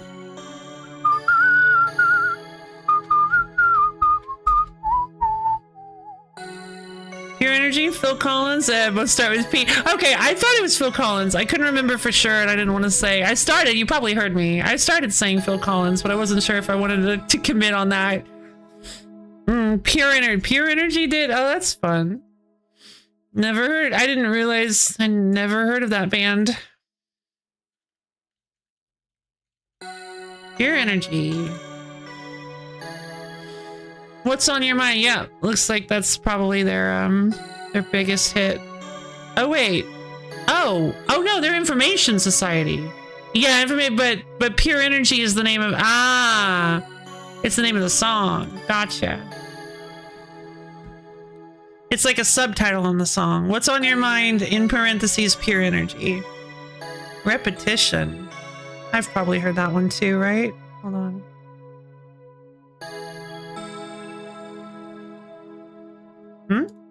What?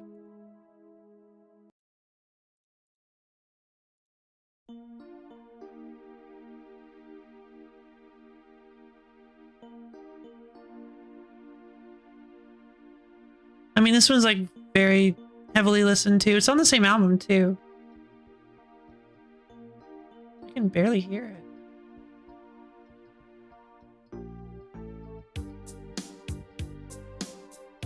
Okay. I kind of expected it to kick up faster. I'll listen to it later.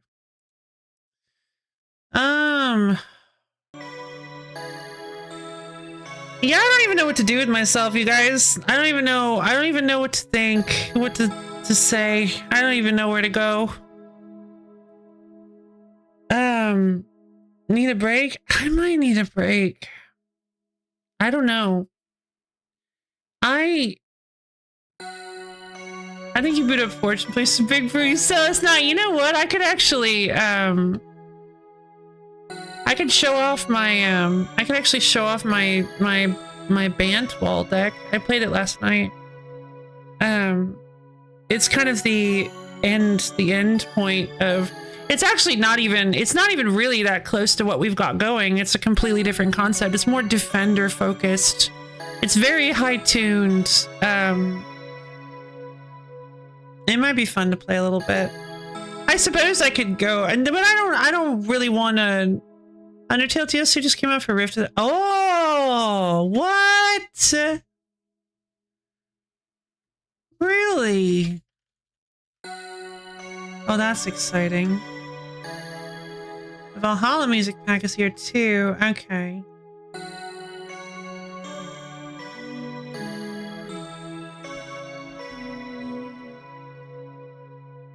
Wait, who is...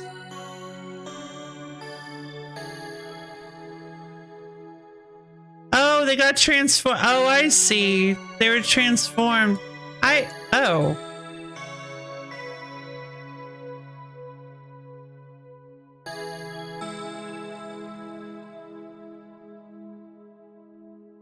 Who is this?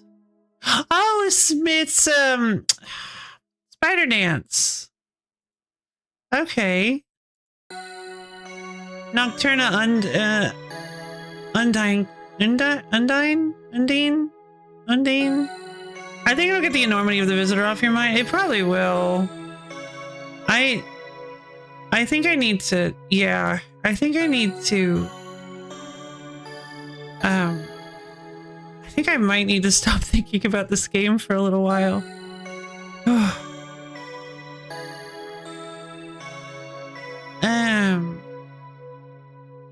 Yeah, let's do it.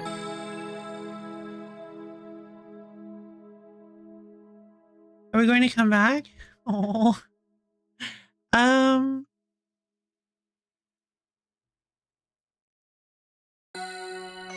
That's a fantastic question.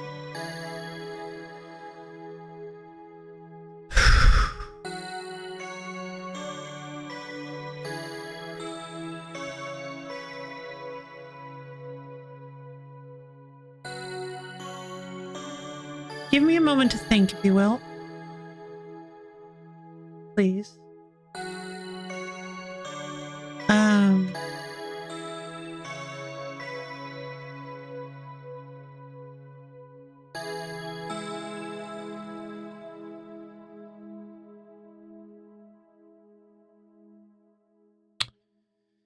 So, thinking about my future interaction with this game,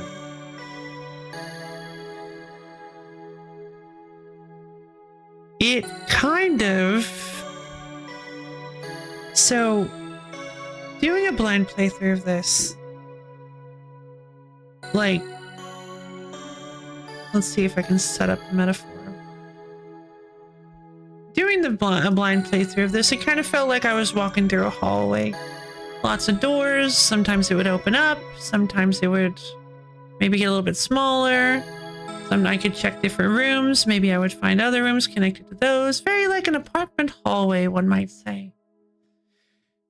Thinking about continuing my experience with Look Outside is like opening the door to the roof. I was going to say outside the apartment. Stepping outside the apartment complex and looking at the bright open world with roads and other buildings that contain hallways inside of them and mountains to climb and oceans to cross.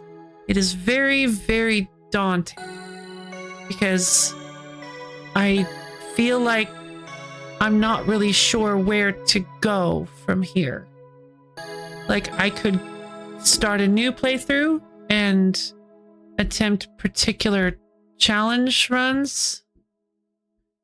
I could just go and use my last save to try to find all the endings that I can currently access.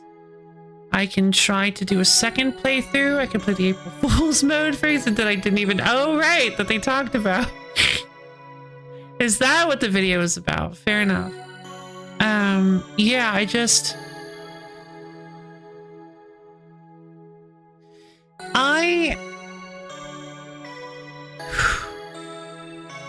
get nervous at the prospect of continuing with a game that I've already finished the mainline story of. I get nervous about trying to go for completion. I get nervous about the roof itself still has stairs to climb. I suppose it does. There's a lot of stuff in this game, but I'm just not really the kind to milk a game to death for content. And I wonder if that just won't really jive well with my style. I could always try and then... And also, like, whenever I play a game like this, that I also have a tendency, whenever I play a game that feels super real like this. Undertale, Doki Doki Literature Club, those are the two that come to mind. I really struggle even thinking about playing them again. Even in fact, even doing the second ending there felt kind of bad because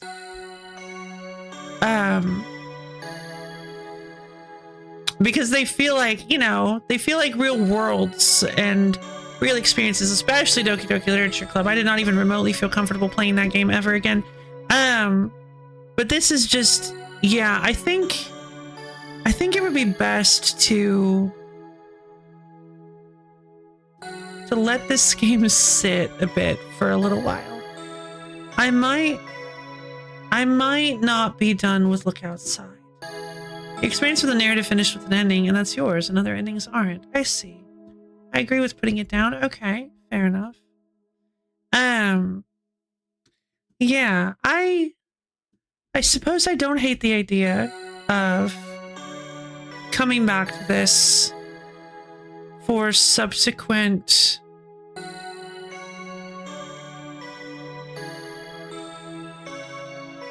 explorations. I suppose my flawed ending really, I mean, it's where I didn't get the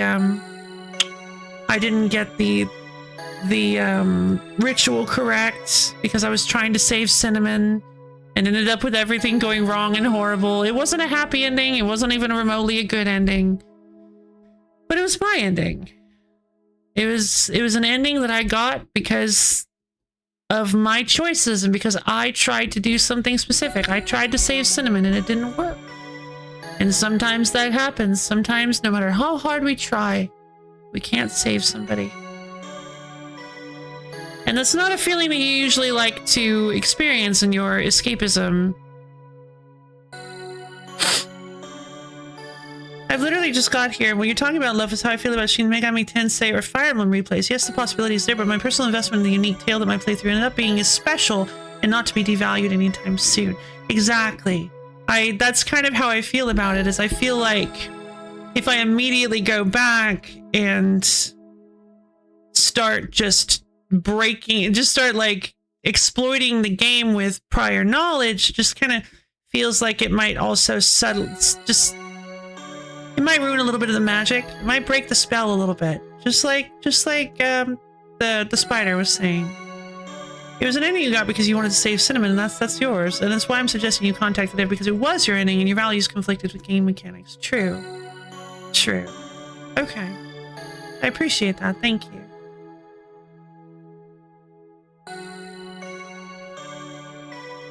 Yeah, this is,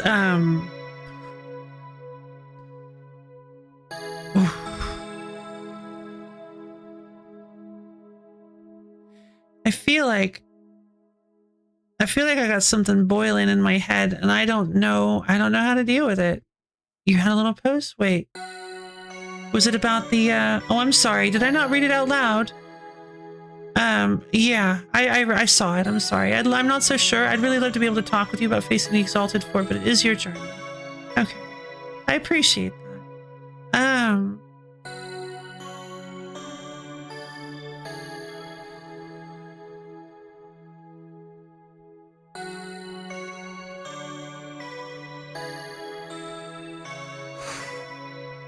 God.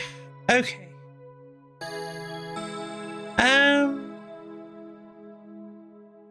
I don't want to push myself. I think maybe I don't want to push myself into not liking this game. That's one of my biggest fears. Because unfortunately I have done that in the past. I actually really don't like Hollow Knight very much, and it's entirely my fault. I pushed myself to do everything that was possible in the game, and it kind of soured the experience for me. I tried to do it all guideless, and there were various choices I could have made, various things that I could that I had to struggle with that ended up just kind of really souring the experience. I I wanted to do a completionist run of Hollow Knight, and in doing so, I very much ruined the game for me, and now it's not a game I think back on fondly. So I've talked about this in the past, but completionism is something that I like to approach gingerly because of that. I typically get a little bit worried about sticking with a game too long because I don't want to, because yeah, I am a little bit, because in the past I have ruined a game for myself by doing that. So I don't, so yeah, it's a little bit of maybe it's a little bit of a silly thing, but yeah, I don't want to. I do love this game, and I don't really know I don't really know for sure where to go from here. So I think I'm going to take a quick break, and go get myself some lunch. I'm going to eat myself some Hot Pockets, and maybe a cookie or two, maybe a little snack, just something to calm my mind while all these thoughts digest. Get all this stuff not rattling around in my head anymore. And then maybe we can talk a little bit more about it, or we can take a quick, I don't know. We'll see. Like I said, I need to digest some things mentally and physically. I require double digestion. So I think mental digestion will help, and physical digestion will also help. So I think I'm gonna go eat. Oh, I mean, I'm not done talking though.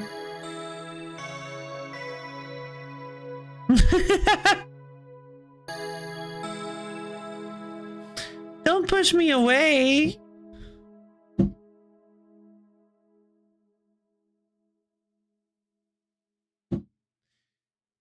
You're here? Okay. Thank you. So yeah, I'll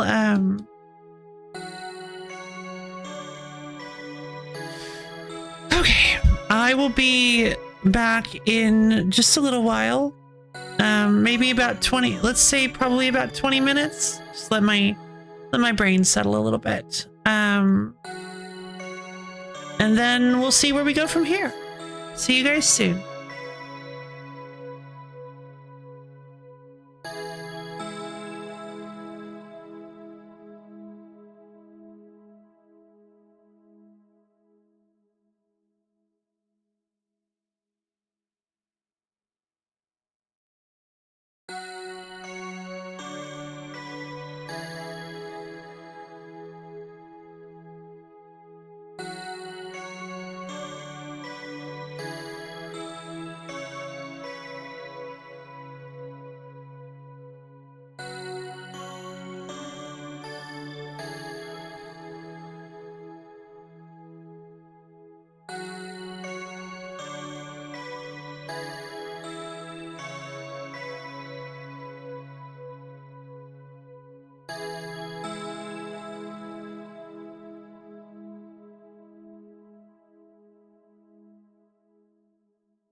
Oh.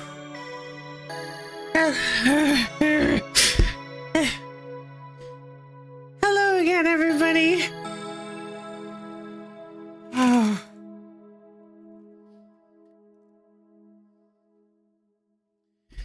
So just, oh wow.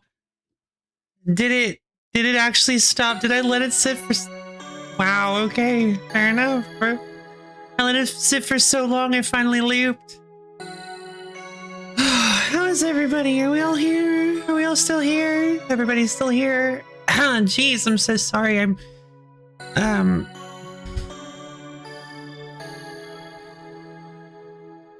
guess we all...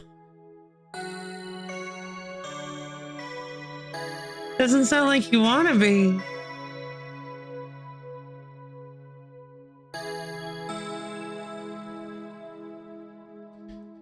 Oh, man.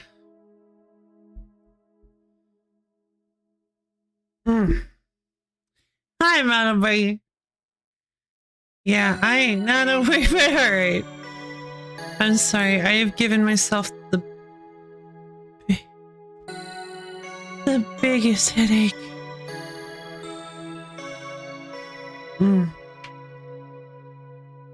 Yeah, it just feels these thoughts. It occurred to me. It just like I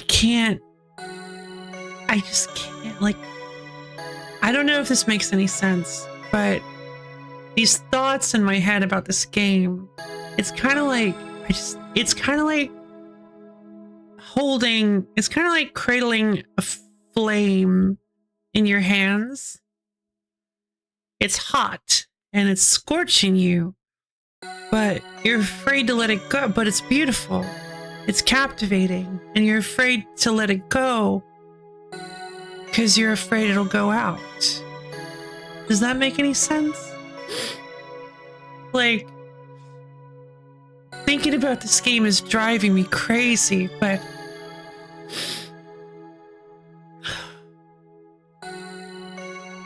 like, in a way that I kind of don't want to not, like, in a way that I don't think I'm ready for, but I don't want to lose the opportunity to think to like do it again in the future, you know?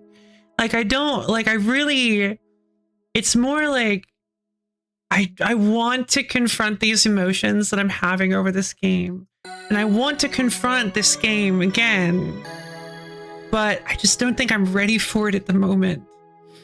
And I am a little bit worried that I'll lose this momentum I have, but I think it might be good for me. I think it might be a good idea. I wanted to say, it seemed like you're ready to change to something else, at least for now. And sorry for kind of coming.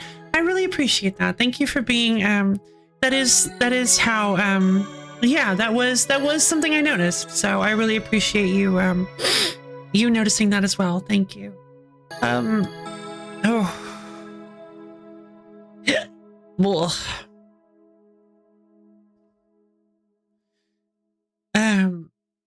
just a quick tangent. Have you guys heard of the, have you guys heard of the game Yar's Revenge?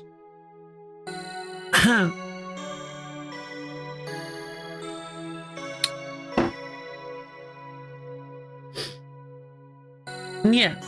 It's a 1982 Atari 2600 game.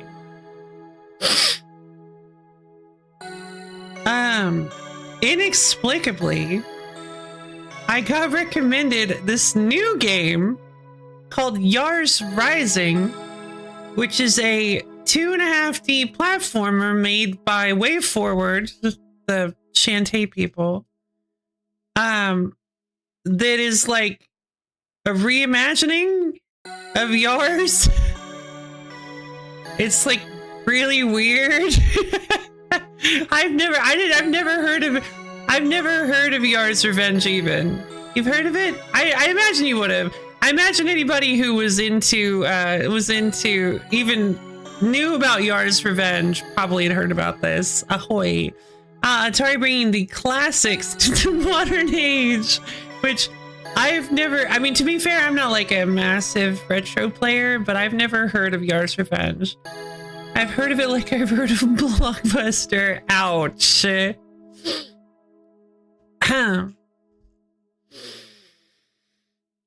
I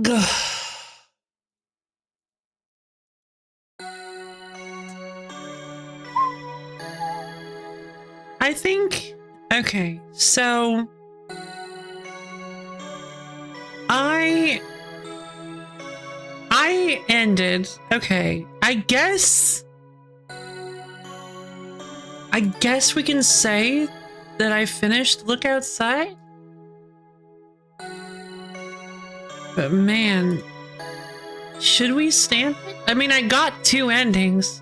Atari desperately rummaging through their warehouse like, Yar! Everybody remembers Yar, right? Oh, I was Yar the original? Okay. I kind of thought Yar's Revenge would be the first one. But I suppose it makes sense that it isn't, but...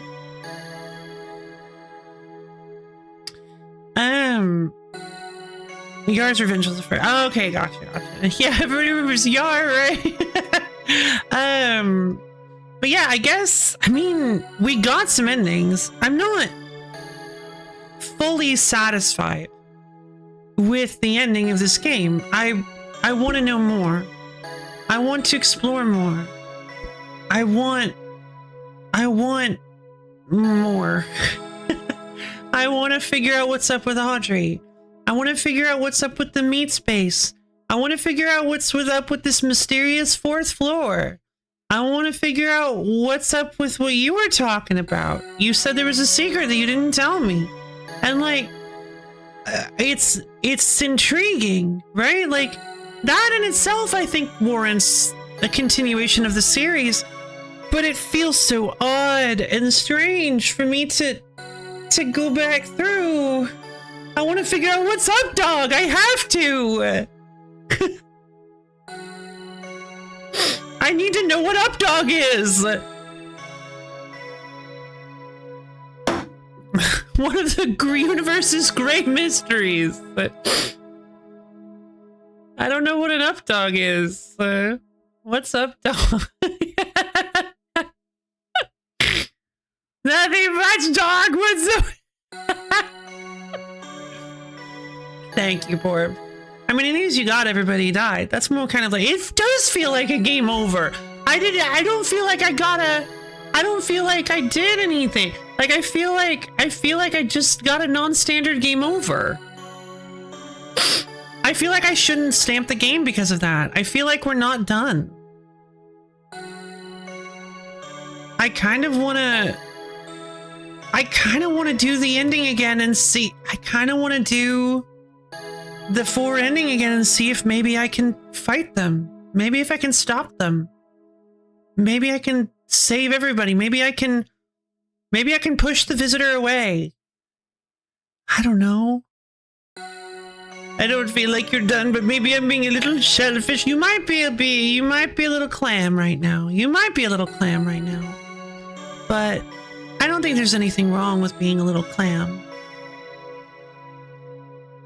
If anything, you've actively... I did, actually, didn't I? I did actively make things worse. Now there's just a patrolling infinity swoop flying through the sky schlorping people. Like, it's even worse than it was. Yeah, it's far worse than it was. It's a very good point. I'm also really curious what happens if you don't do any of this. Like, if you just let the 15 days pass.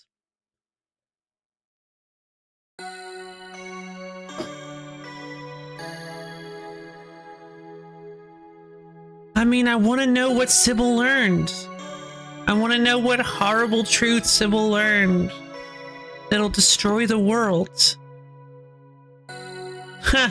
Is it that they live in a video game? That would be insane. That would cause me to. That would maybe make me. I would have to stop stream and maybe just like put everything in my life on hold for like 3 days. Oh, God. It's not the first time I would have seen that twist either, but I don't know, something about it being applied here just feels so... It feels like it would be so odd, just like so mind-shattering. Ugh.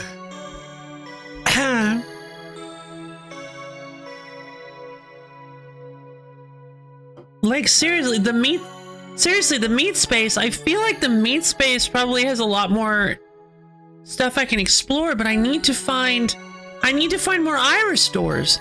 I'm almost certain I haven't seen any more Iris doors. Maybe the doors only show up if you are holding Iris keys. I hadn't considered that. Maybe you can go back to some old locations that you've been to before, like the rat room where I got the I think it was the Earth disc or the Mars disc, one of them. Yeah, Mars disc. I think it's where I got the Mars disc. I wonder if you go there, if maybe an Iris key door will show up. I don't know. I'm not really sure how to find out. I do kind of want to play more of this game. Like, I think this game really is conducive to like subsequent runs.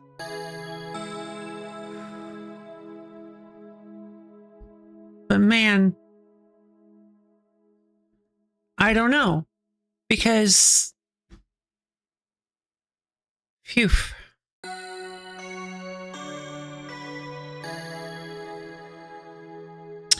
I don't even know how I would get a good Mars or Twix. No, when I think Mars bar, hold on. I'm thinking a score bar. What is... Because Mars is the company. I don't think I've ever actually had a Mars bar. Yeah, I know it's like super classic chocolate, but I never had one. Mars, commonly known as a Mars bar, is chocolate bar, is caramel and nougat coated with milk chocolate. Oh. Probably Twix. Oh, I see. Yeah, this was discontinued. I see. An alternative version of the bar was produced in the United States with nougat and toasted almonds covered in milk chocolate, and later also with caramel, sold in cream-colored packaging. This was discontinued in 2002, then revived in a slightly different form the following year under the name Snickers Almond. That's kind of cool. It was manufactured, going back up, it was manufactured in 1932 in England by Forrest Mars Sr., modeled after his father's Milky Way bar. Oh, I suppose it is kind of like a Milky Way. Even beyond that, your save file for this playthrough is still good. It is. So I could always...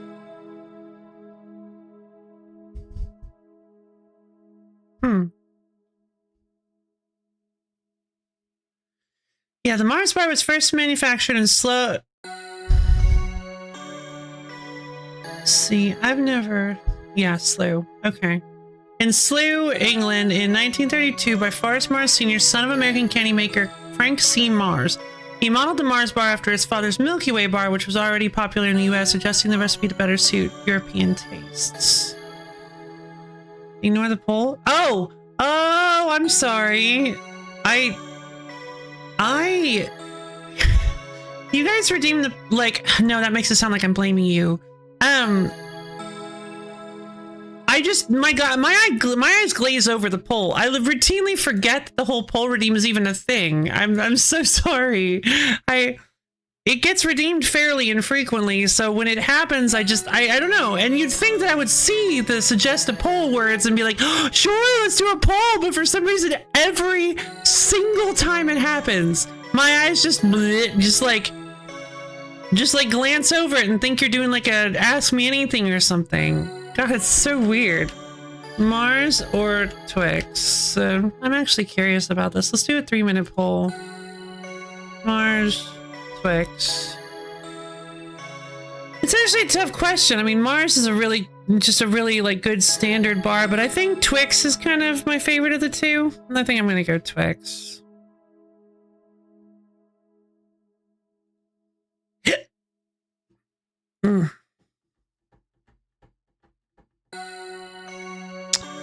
Yeah, so we have about you and that shrug emote. We have about half an hour of time that I'd be willing to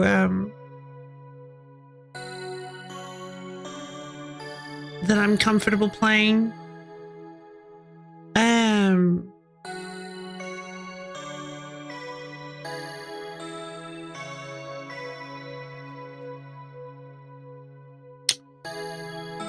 I feel like there are lots of potential options. I feel a little bit. There's another thing about confronting the quartet that. Okay. Breathe. There's another thing about confronting the quartet that I have an opinion on. Let's say that. I have an opinion on confronting the quartet. They give you only a few questions that you can ask. I feel like reloading the save over and over again to ask them new questions feels a fair bit disingenuous. Did I say same questions? Different questions. Asking them different questions over and over again feels kind of like cheating. It's kind of interesting, isn't it? Because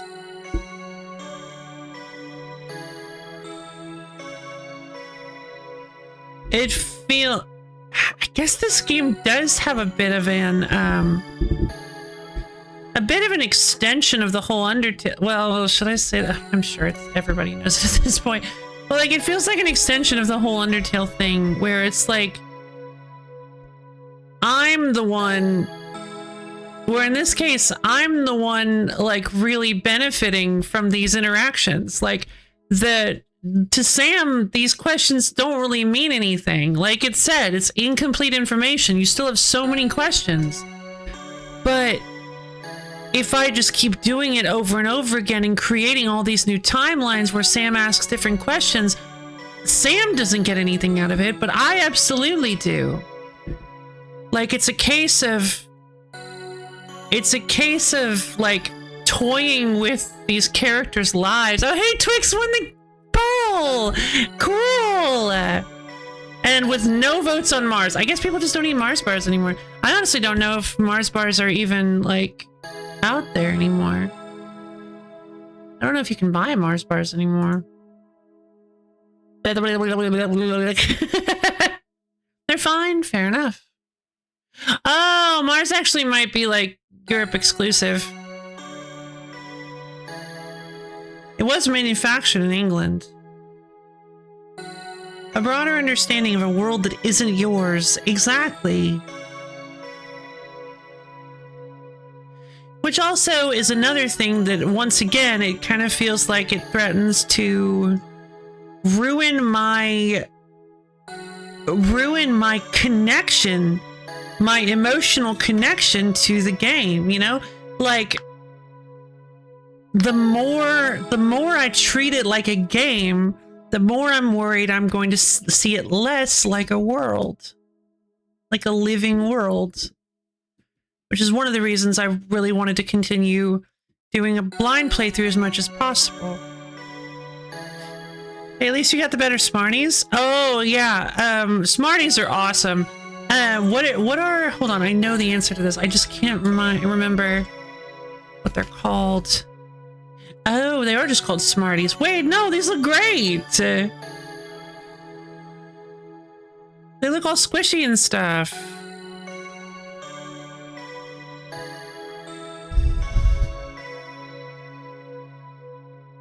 These look like Sweet Tart. Oh no, what are these? Are these chocolate? Smarties are oblate spheroids with a minor axis of about 5 millimeters and a major axis of about 12 millimeters. They come in 8 colors. What are they? They're like not telling me. It's kind of creeping me out, actually. New product. Smarties chocolate beans. Okay, so they're called chocolate beans. Become an 8K. Blue Smarties were temporarily replaced by white ones in 2005 due to concerns about the safety of the synthetic dyes in food.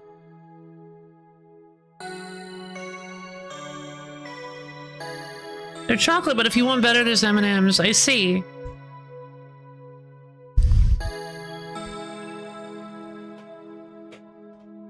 Oh, that's weird. Until 1958, the dark brown Smarties had dark chocolate centers and the light brown ones were coffee flavored. The orange Smarties sold in the UK are orange flavored. Otherwise, modern Smarties all have plain milk chocolate centers.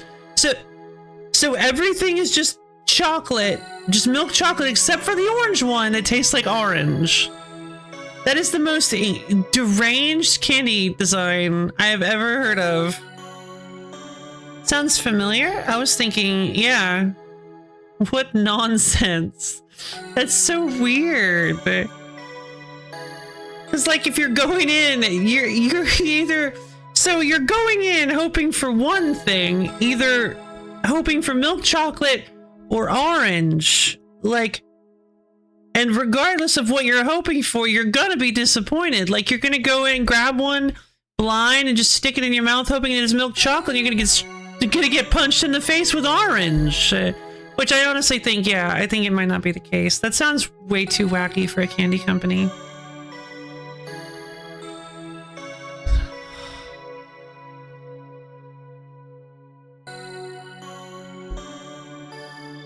Alright, so what I'm avoiding pulling the trigger on, isn't that just like Terry's chocolate?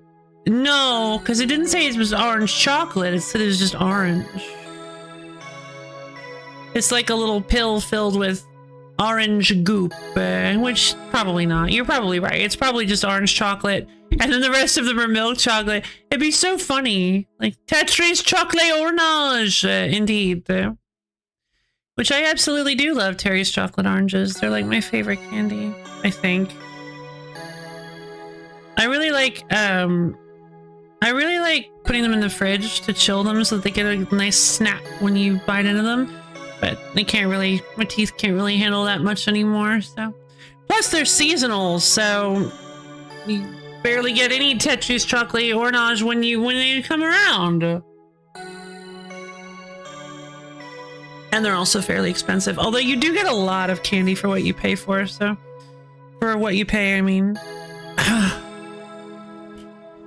Okay, so what I'm avoiding pulling the trigger on is I would like to...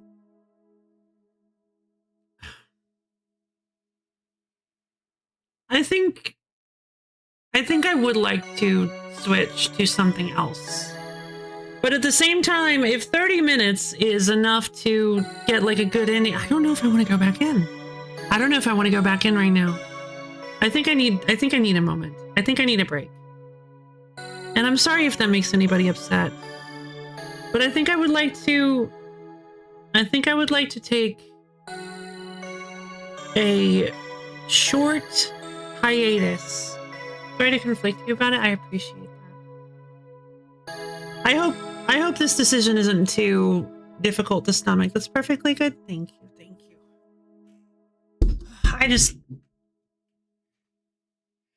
I want everybody to be happy. Just like your sodium potassium pump. You want it to be happy.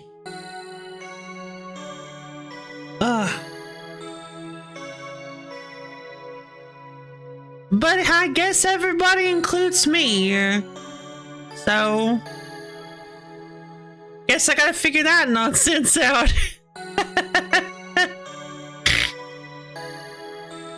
I have a hard time leaving this place, but that's fully... I mean, no. I mean, yes, but also no. Like, I too am having difficulties because, yeah, it's always, I don't know. I worry. Like, it's, You ever just been like,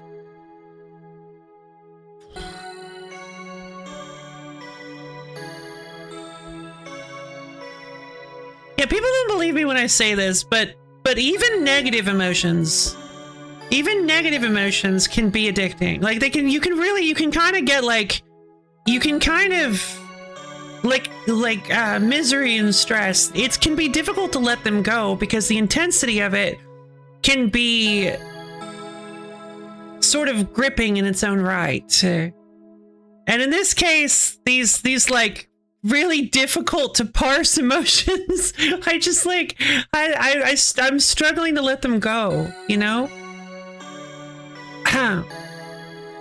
Like it's difficult to walk away, even for a moment, because like, in the past, former Twitter user here can confirm that anger is addicting and that's how they keep you. Yeah, that's fair. Oh yeah, anger is like the worst one because anger is so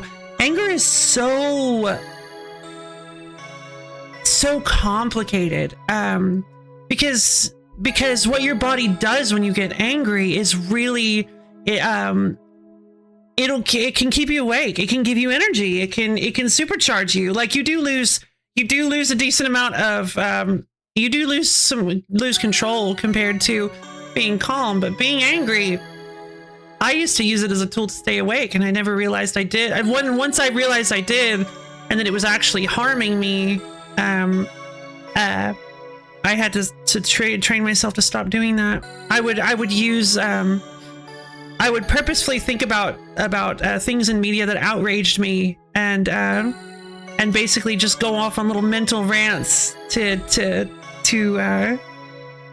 make myself all hyped up on anger energy to keep myself going through the workday. But it's not good for you. Please do not do that. This game has been in my headspace daily for a year. I've dug my feet in a little bit as a response, but I do want your feelings and experiences here. Your feelings and experiences here to be your own. Thank you. When I saw when you walk away, I'm like, oh, is there like a way I can misinterpret this?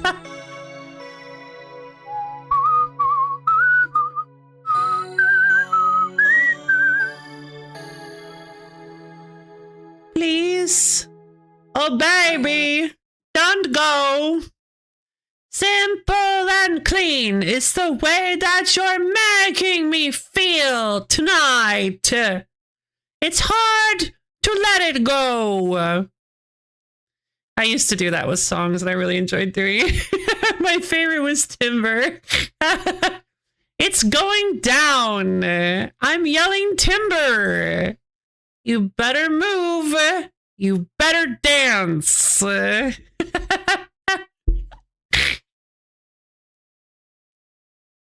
could go for being angry again. Ah, that's fair.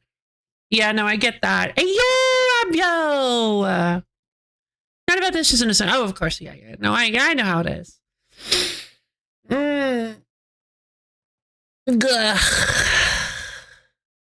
How you doing, Abio? I think we're going to, I want to show you guys something. Yeah, I'm not stamping look outside because I don't want to.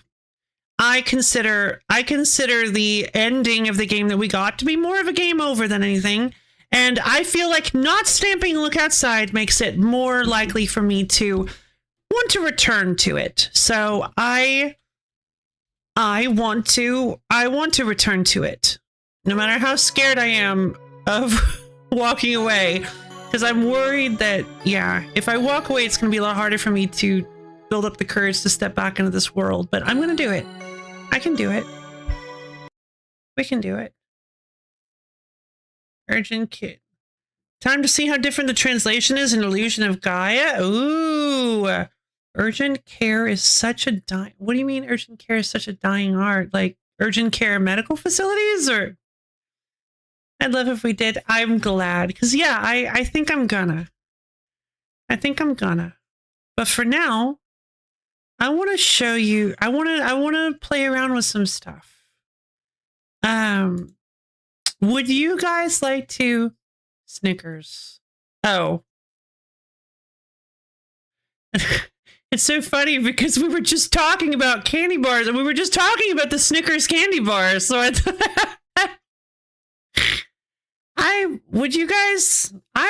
kind of want to show you guys something. Would you guys like to see a Magic the Gathering deck real quick that I'm rather fond of?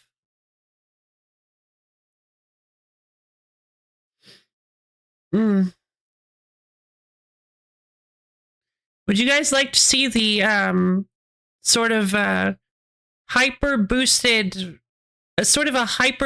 concept of the Big Booty Celicinaya that we've been playing, the sort of like platonic ideal that I've been working off of?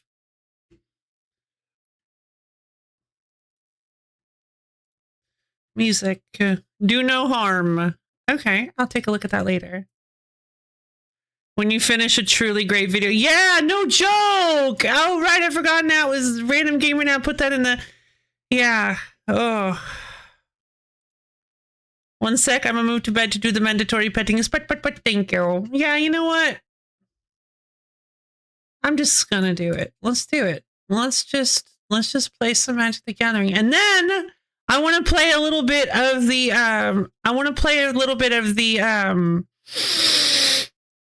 the new Undertale DLC for Rift of the Necrodancer. I want to just do a little bit of a, palate cleanser makes it sound like it was a bad experience.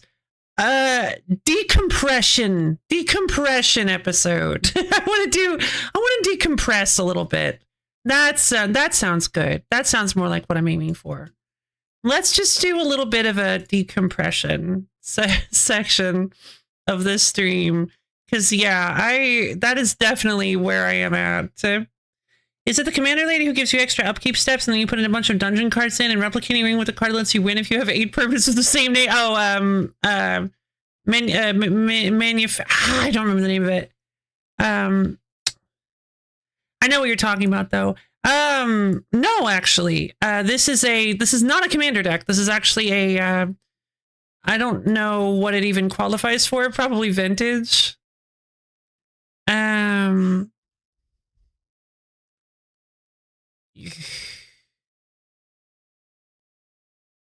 No format. It doesn't qualify for any format at all for some reason.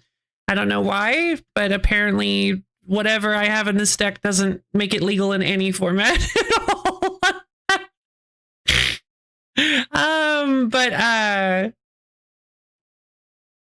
You can usually count on Legacy for this kind of thing, but I guess not. I'm not really sure why.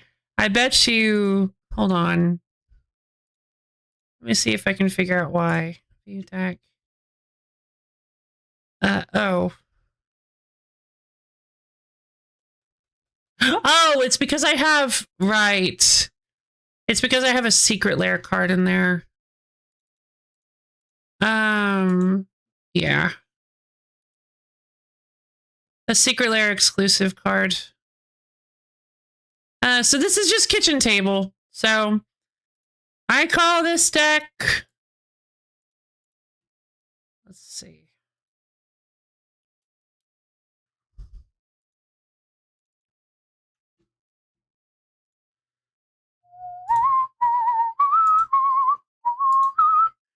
Wall and Testament. PV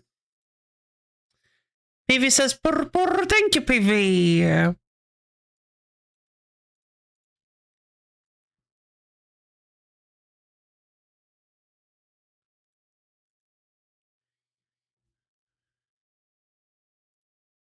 Wait, hold on. Wait, why is...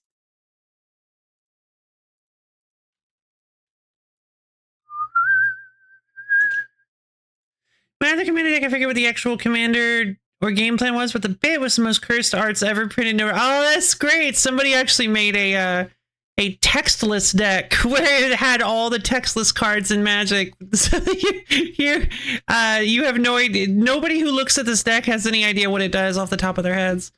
All right. Let's get some... I don't know if I want any music right now. No, I don't want any music right now. I need some calmness. All right, I'm on the play. So, oh, that's right. I forgot. This deck is really high tuned. I forgot last night when I played it. When I was making this, I'm like, I mean, I have access to every card ever. Why not? This deck is very expensive because of this. So, so these original dual lands, they count as 2 different types of mana. They do not tap when they come in. They were only ever printed once officially, and they're worth like upwards of $10,000. So, but this is a digital format, so I thought to myself, I mean, why not? So let's see, who are we working with? We've got, I would say most of this isn't super great. So Assemble the Players is an important enchantment in this deck. I can look at the top card of my library at any time, and I can play... once per turn, I may cast a creature spell that has power 2 or less from the top of my library. So this gives me basically an extra card in my hand every turn and advanced knowledge of what's on top of my deck. Where's the Snowlands, Loaf? Surely you have Snowland. I do actually have a deck with Snowlands in it, and I cannot remember which one it is.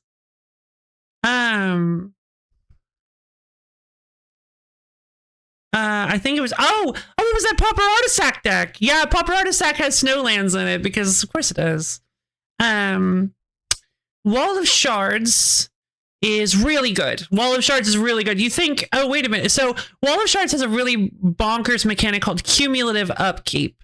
At the it's cumulative upkeep, an opponent gains 1 life. So what that means is during your upkeep, your opponent gains 1 life.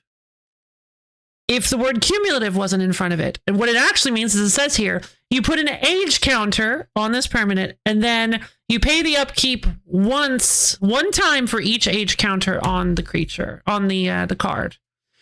So they gain 1 life on turn 1, 2 life on the second turn, 3 life on the third turn, and so on and so forth. What's really great about this deck is that doesn't even remotely matter. If you can get it set up properly, doesn't even kind of matter. Cumulative upkeep, how they balance delusions of grand. Oh yeah. So here we have High Alert, a 3-mana Azorius enchantment that says each creature you control assigns combat damage equal to its toughness rather than its power, and creatures you control can attack as though they didn't have defender. So what this actually is a 2-mana 8/8 flyer that gives my opponent 1 mana every turn. This card, or sorry, 1 life. 1 life every turn. 1 life every turn that keeps going up. But again, it is an 8/8, so it doesn't matter. I'm keeping this. All right, we're going to open with a Tundra just to assert dominance and pass the turn. They're going to open with a Mountain. Okay. I got an Overgrown Battlement. This is really good. Overgrown Battlement is a 2-mana 0/4 that taps for 1 green mana for each defender you control. So each creature with Defender gives me 1 green mana by using Overgrown Battlement. High Alert has an ability for that you can pay 4 mana to untap target creature. I think you can probably see where this goes.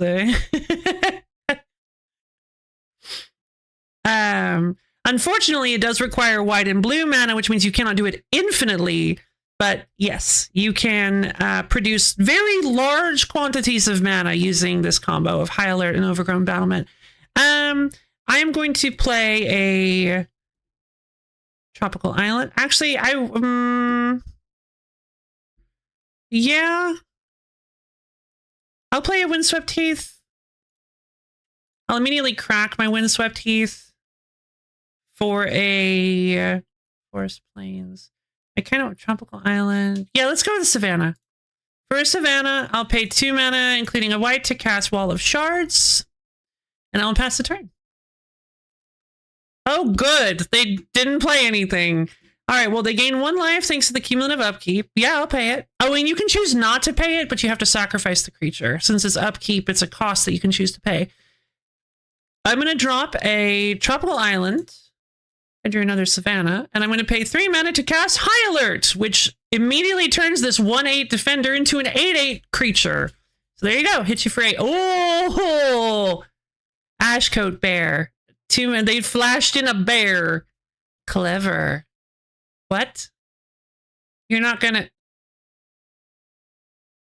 Oh, because it's a flyer! I forgot that Wall of Shards flies. I mean, they're basically dead now. 3 mana, 2/1. Yeah. Rar Bear. Surge. Haste. When Reckless Bushwhacker enters the battlefield, if its surge cost was paid, other creatures you control get +1 power and haste until end of turn. You may cast a spell for its surge cost if you or a teammate has cast another spell this turn. It's a weird keyword. Okay. Gonna hit me for 4. Doesn't super matter. Oh, it does make you... Oh, here's my baby. Here's the problem, though. I'm gonna play this Savannah. I'm gonna pay 2 mana for a symbol to players. This is the one creature I cannot actually hit with in this deck with with assemble the players, but now we know he's coming. So this is Arcade. This is the linchpin of the deck. Arcadius the strategist. You probably assumed this was going to be in the deck that because I'm using Bant and this is a defender-focused deck. If Arcadius was not in this deck, it would be kind of a mistake. Arcadius is a 4-mana 3/5 flyer with vigilance. This says whenever a creature with defender enters the battlefield under your control, you draw a card. Each creature you control with defender assigns combat damage equal to its toughness rather than its power and can attack as though it didn't have defender. Hello, Arcadius Sabbath. Welcome back to Magic 19. Exactly. Here's the thing, though. Arcadius does not affect himself with the toughness thing because he does not have defender. However, cards like High Alert and Assault Formation and Rasadin Bashir that we use in Mycelis Naya Big Booty deck actually do affect him. So he becomes a 5/5 vigilant flyer that draws you a card every time you play something with defender. He is incredible. Like he is your draw engine. He is how you keep your hand full and your board full, because you drop him and then you start playing like Overgrown Battlement. It replaces itself with a card. Wingman Chaplain replaces itself with a card. Probably more creatures. Assemble the players lets you see creatures on top of your deck that you can potentially play off the top of there once per turn. Which, if it has defender, which it will, unless it's another Arcades, which it can't be for Assemble the players. But anyway, if it's a defender, bam, you get to draw a card to replace it. Very powerful card, very powerful deck. I love this deck. And let's go ahead and get close to ending it, shall we? Quicksilver Brash Blur. Oh, Quicksilver Brash Blur, right? Because Marvel. If Quicksilver Brash Blur is in your opening hand, you may begin a game with him on the battlefield. Ugh, really? He has haste. He has power up. Put a +1/+1 counter and a double strike counter on Quicksilver. Activate each power up ability only once. Reduce the cost by his mana cost if he entered this turn. Oh. What? Okay. I guess that's how they distinguish it from Exhaust, or from Exhaust, I guess. I suppose that's kind of neat. So if you can effectively play him as a 5-mana 2/2 with double strike and haste, which isn't horrible, but also not. Anyway, I'm just getting burnt out. Isn't very good. Yeah, like the double strike is nice, but he's gonna time me. I mean, dang, like that did actually hit me a lot. No! Monument to Endurance. Whenever you discard a card, choose one. Oh, I guess I thought this was something else. Draw a card, create a treasure token, or each opponent loses 3 life. That's actually pretty cool. Loss is not the end of the journey. Neat. Unfortunately, Wall of Shards has too much right now for me to actually kill. So if I attack, I might be dead. Well, I'm nervous to do so. I'm going to play a Tropical Island. I'm going to pay 4 mana. 1, 2, 3, 4. I don't have enough mana to play anything else. I'm going to pay 4 mana to cast Arcadius the Strategist.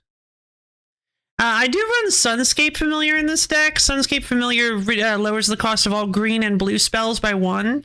But that's not how it words it, actually.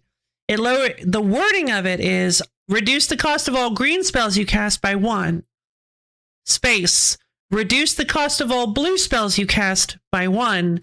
So if a spell is both green and blue, it actually reduces it by 2, which is very, very powerful. Familiars are a really cool type. He's a white creature, but he reduces the cost of blue and green spells, making him ideal for a Bant deck. So, all the familiars work that way. There isn't one for like every color or color combination. That would be insane. You can assemble the players every turn. I can actually. So if I get lucky, which I didn't, then yes, I can assemble the players every turn. Assemble the players is an enchantment. So yeah, once per turn, I can cast a creature spell with power 2 or less from the top of my library. So if there happens to be one, I can, which I guess is one of the reasons I have fetch lands in this deck. I just realized I couldn't remember why I had it because I took the because the guy I used to have that scries is in my sideboard now. I don't run him main anymore. I'm just not gonna attack, I think. Well, yeah, no, I'll attack. Okay, cool. Vyashino Warrior, just a 4-mana 4/2 vanilla. That's really sad.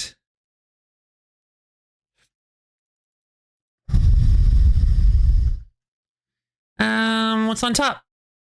Sharks! Yay! My boy! 4-mana 0/17 Crab! Crab! Spells your opponents cast that target Sharks the Raging Isle cost 2 more to cast. You can pay 3 mana to give Sharks plus X minus X until end of turn, where X is the number of islands you control. Except for the fact that that's not how we use him in this deck. My boy! Hold on. How many lands do I have? Could I play Overgrown? But he's 4, right? No, I wouldn't be able to. Darn, I don't have enough lands. Oh, but I might draw a land. Hold on. If I play Charix, that might put a land on top of my deck that I will then draw because Charix has Defender, I think. Does Charix have Defender? Wait, no. Charix does not have Defender. Yeah, Charix doesn't have Defender. Crab. Yeah, he's big. Look at him. Look at how cute he is. I'm going to play some music.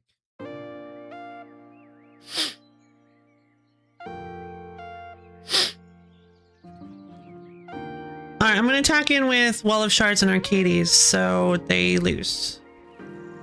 Yay! So there we go.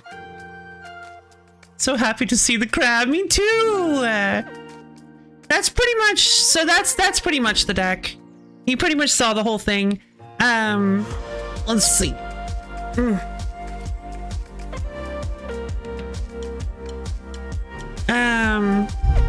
So I've got some really solid ones like Walking Bulwark, which is a 1-mana 0/3, translates to a 1-mana 0/3. Perimeter Captain, that whenever a creature you control with Defender blocks, you can gain 2 life. 1-mana 0/4. 1-mana. Effectively, you can just read these as 3/3 and 4/4. 2-mana 4/4 that draws a card when you enter. A 2-mana 5/5 with Flash. A 2-mana 4/4 that can tap for 1 green mana for each Defender you control. This is my favorite concept. I love the idea of taking these big boys that have stats very much adjusted for their cost and then just taking all that limitation away, just completely breaking their limits, being like, nah. Oh, and I love Wall of Glare. Wall of Glare may block any number of creatures each combat. This card is so good. So no matter if your opponent has like a really solid line and they try to swing in, it doesn't matter if you have Wall of Glare, you can just go wing and just flash them all. Just be like, no, my eyes. What else did you say? Oh yeah, Wingmantle Chaplain I didn't talk about. I didn't play her. Wingmantle Chaplain is a phenomenal card. 4-mana 0/3 with Defender that when it comes in, you get a 1/1 bird for every creature with Defender you control. And whenever another creature with Defender comes in, you get another 1/1 bird. So you get a bunch of, so if you're running a lot of Defenders, you can also get some flyers to work as your offense. Even if you're not running something like Arcades, if you're running a deck with nothing but Defenders, you can use Wingmantle Chaplain as your offense, which is a fun concept as well. Much lower tier than this, but not every deck needs to be the most powerful thing in existence. Some decks can just be fun to play. And here he is, Karis and the Beholder, a 5-mana 20/20. That when Karis and the Beholder enters the battlefield and at the beginning of your upkeep, you create a 1/1 white human creature token and make a charisma check. You roll a d20. If the result plus the number of creatures you control is greater than 11, you put a +1/+1 counter on each creature you control. If the result is a natural 20 for each non-legendary creature you control, you create a token that's a copy of that creature. So you have a 5% chance of just doubling all of your non-legendary creatures. And every turn you get a 1/1 human and +1/+1 counters on, probably +1/+1 counters on every creature you control. which is awesome. Towering Titan comes in with +1/+1 counters equal to the total toughness of other creatures you control. This is a card I would love to be able to find for our Celestia, big booty Celestia. Extremely powerful card. The Pride of Whole Clade is one of the most ridiculous cards ever legally printed. It costs X less. It's an 11 mana 2/15 that costs X less, where X is the total toughness of creatures you control. If we can find, this is actually what I was looking for when we were doing the Murders of Karlov mana draft. So I was really, really, really hoping to find a Pride of Whole Clade, but we didn't. So it's probably the Pride of Whole Clade. Like, you emphasize Hull because Clade is like a subsection thing, but Hull is the name or description of the clade. But Whole Clade sounds more like, it's just more pleasant to say. So yeah, there we go. There's my deck. You guys want to comb through the VOD and just copy the deck list? You're free to. Well, Deco, thank you. Big Peach, I'm glad you liked it. I hope you guys enjoyed it. It was just a little bit of a teaser taster for it. But I am rather proud of this deck. I made a very similar deck in Arena that I would run in Historic, and I got quite a few wins in it. It's a very strong concept for a deck. So if you want a deck that works pretty well in that's just a pretty strong beater deck with not really, you may have noticed something. There is like literally zero control in this whole deck. There's no removal, there's no counter spells. There's nothing. It's just big bodies. It's just big bodies that exist to get thrown at your opponent. And that's what I love. That's what I love. Nice, honest magic. Gah.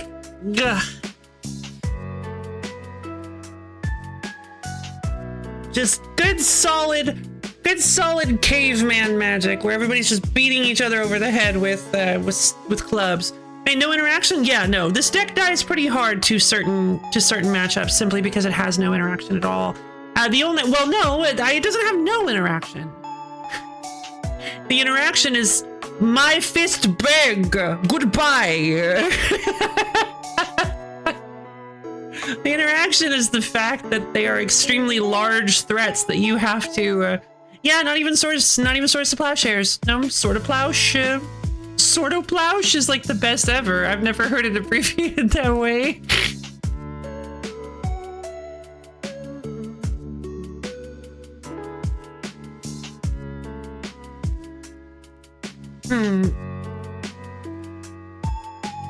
Well, I was thinking about doing some Rift of the Necrodancer with the DLC, but I think this is like the calmest, most relaxing way we could end the stream. So I think this is a little bit better of a way to end it. Think of the versatility. I mean, yeah, no, I fully agree. Having interaction is good, but the reason I don't could gain health. By sword of plowshing my own creatures? My own creatures? I mean, that is an idea. But I don't really think it's one I need. Oh, I will tell you one that would actually go well in the deck is that boy, the ghost. The ghost that we have, because I believe that actually does have Defender. The one that allows us to heal off of a creature's toughness every turn.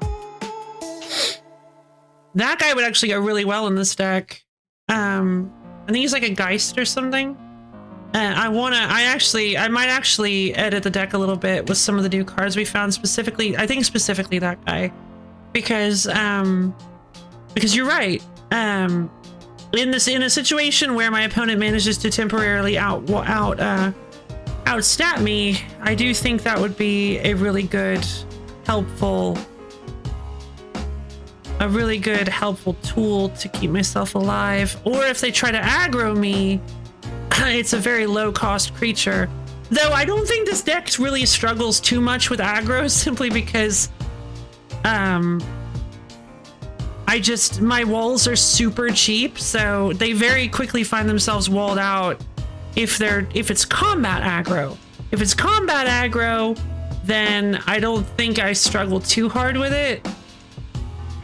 But like, obviously, anything that has lots of direct damage, I struggle very heavily with. But it's kind of hard to beat a 2 mana 8/8 flyer. It's just kind of that's kind of ridiculous. Wall of Shards is kind of the best.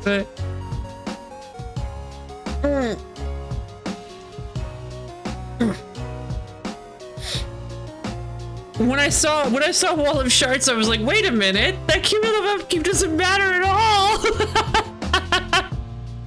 Like, it's gonna need a lot of turns for that to become a problem.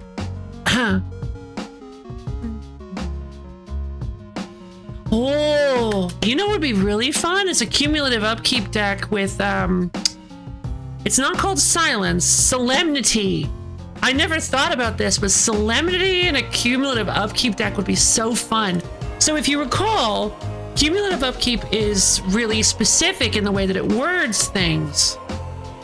It says that during your upkeep, you put an age counter on the creature and then pay the upkeep for each age counter on the creature.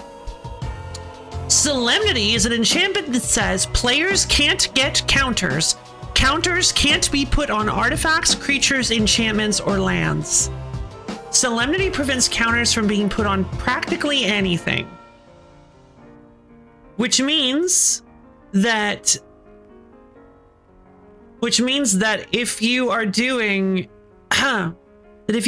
cards that have cumulative upkeep and you drop them after Solemnity, ideally that means that they can't get age counters at the start during the upkeep, which means that they will have 0 age counters, so you need to pay the upkeep 0 times. So theoretically you should be able to just keep it there, keep it on the field, which would actually make some cumulative upkeep characters a little bit more usable. Cumulative upkeep creatures a bit more usable. There is one of my favorite cumulative upkeep cards called Braid of Fire. Its cumulative upkeep cost is that you gain 1 red mana.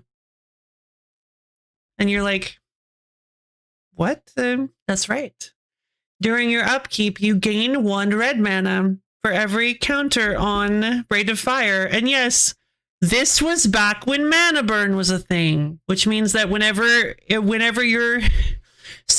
phase ends, whenever a phase or turn ends, all mana is emptied from your mana pool.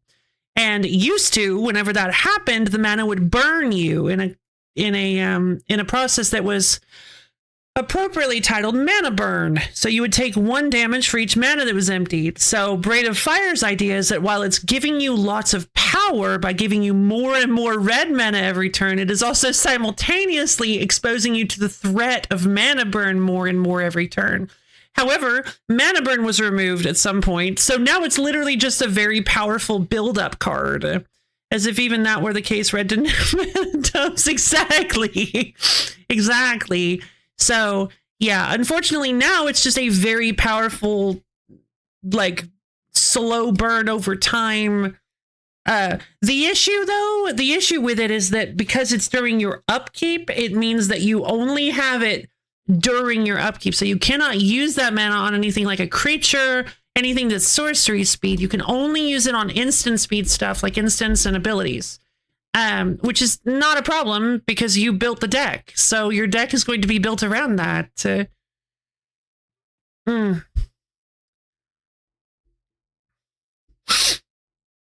Braid of Fire keeps slowly building over time, and you use it to cast tons of instant speed stuff during the upkeep, and then suddenly, oh, your storm count is like 35, and then you cast Grape Shot and you win the game. Ugh.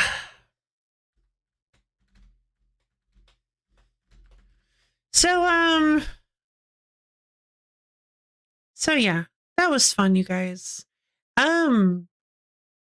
This was This was a good day. Thank you everybody for coming. Let's see. I hope you guys had a great time. For those of you who may not be aware, maybe in the Phantom audience, I have a Discord server. It's a wonderful little place where you can get access to my schedule, as well as times when I go live, and hang out with me and other Low fans. It's a super duper cool place, and you should totally come check it out if you can. I posted the link in chat there. You can see it if you are watching. Thanks for streaming. See you tomorrow for a grand old time, Vorb. See you tomorrow. See you in voice if anyone wants. Yeah, if anyone wants to hop into VC in the Discord, you can come in and hang out with Abio. But yeah, see ya, Abio. Thanks for thank you, Balubaya. So yeah, tomorrow, if you didn't catch the pun Borb was making, we're gonna be playing some Grandia. Excuse me. It was good. It was a subtle one. I like that. We're gonna be playing Grandia. I believe I am in a good place to play Grandia. I think we can do this. I think I can do this time. I have to do, yeah, same. I definitely need to. It's, oh yeah, it's getting that time, huh? I always drag my feet during tax time. I think that's pretty common, actually. There was one year where I did it like immediately, and I was like, whoa, this feels weird. Gotta go to my set. Oh, no problem, MBW. Good luck. Good luck at your second job. I hope you have a good day. I believe in you. Did my tax, I don't need it. Yeah, no, you're right. It's really not, it's not good for you. Yeah, it's definitely a better way to handle things. I was having, yeah, but anyway, so,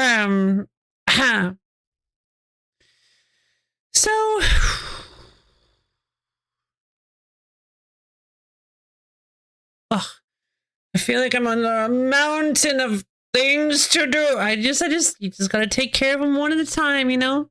Just one block off the pile at a time. And slowly but surely, the pile will start to get smaller. I've got my hands under the camera so you can't see, but I'm miming pulling blocks. Left and right, left and right, left and right. You still had the anxiety. You just had it sooner. You scanned yourself. Nah. I don't think it works that way. The anxiety builds the closer it is to the deadline. Just taking care of it right away. No, I don't agree with that. I feel like the most of the anxiety of it comes from the procrastination.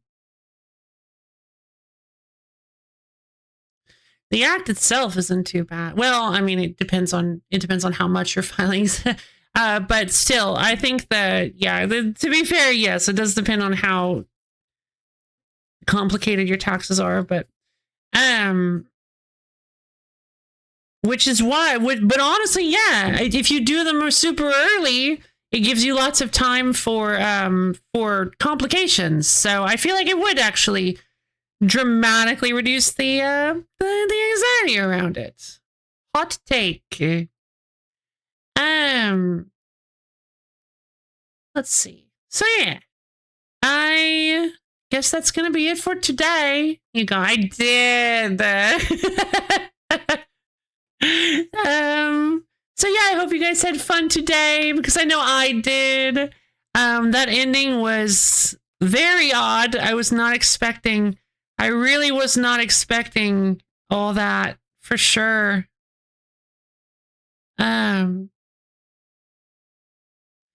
Yeah, I've also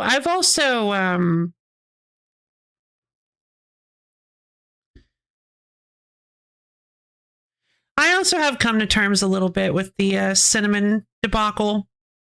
I don't think I really, like, thinking about it myself, I don't really, I kind of understand a little bit. I do like the explanation. I've kind of not so much fallen in love with, but made peace with the explanation being that, much like everything that has seen the visitor, especially after seeing what the outside looks like, much like everything that has seen the visitor, it seems like they tend to develop minds of their own. So it makes sense that the surveillance system would not reveal itself unless it was being observed, especially because that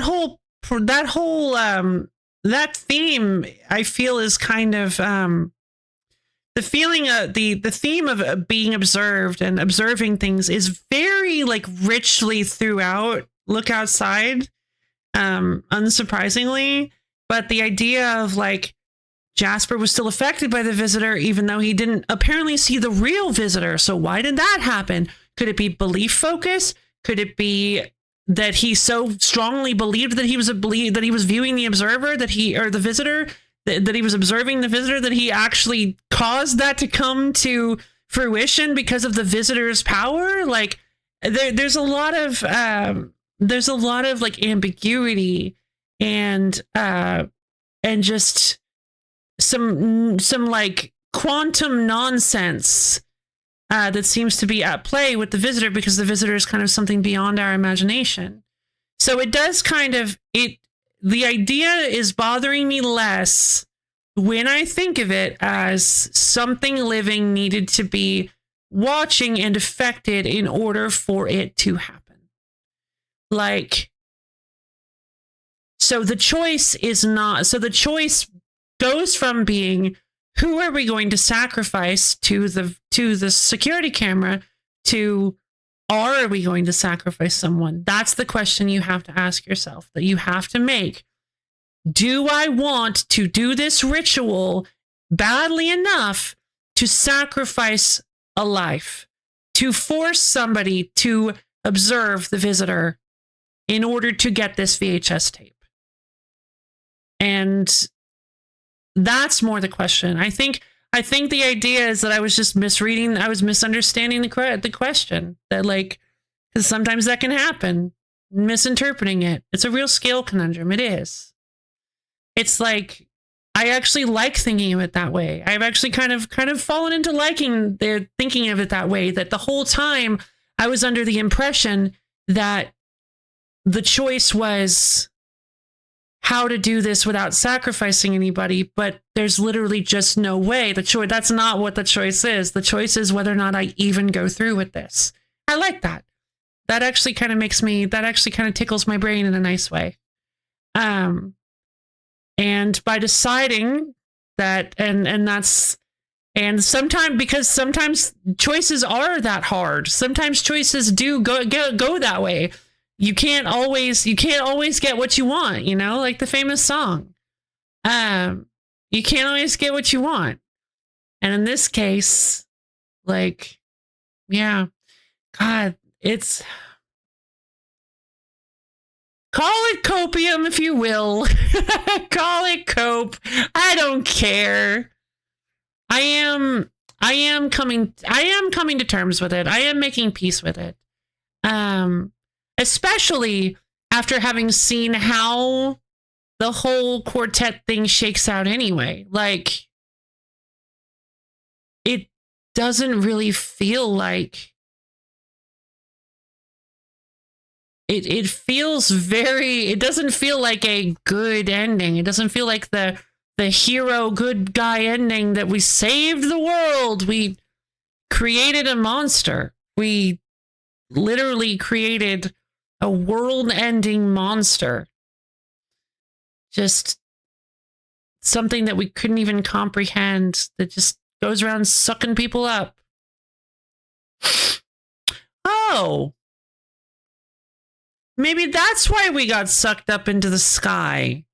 It's because it wasn't cloudy, perhaps. Created and ran. Yeah, exactly. God. I want to go back and kill it. I want to try. I want to say that I tried, at least. I want to create a timeline where we have a timeline where Sam sacrifices himself to save Cinnamon. We have a timeline where Sam creates the screaming sky and runs. And now I want a timeline where Sam tries, where Sam fights, where Sam raises his fist in rebellion, in dissension, whether it's pointful or no. I want to create a timeline where Sam tries to stop this. Whether or not he just gets obliterated on the spot, I at least want to try. So, yeah, I'm not done with this game just yet. That's why I refused to stamp it. That's why I refused to stamp it when I had the chance, because I'm not done with it just yet. No matter how much that makes my bones scream. This game is... Look Outside is a... Good for you, not folding. Thank you for not folding. Thank you, no problem at all. I'm glad you're having so much fun with my playthrough of this game. I'm glad that it's I'm hoping that it's an enjoyable experience. Hey Goat. Hey Aubrey, did you steal Goat's keyboard?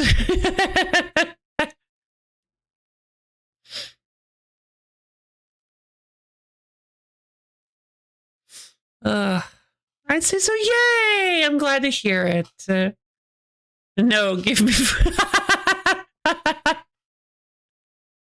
on the internet. Nobody knows that you're an Aubrey.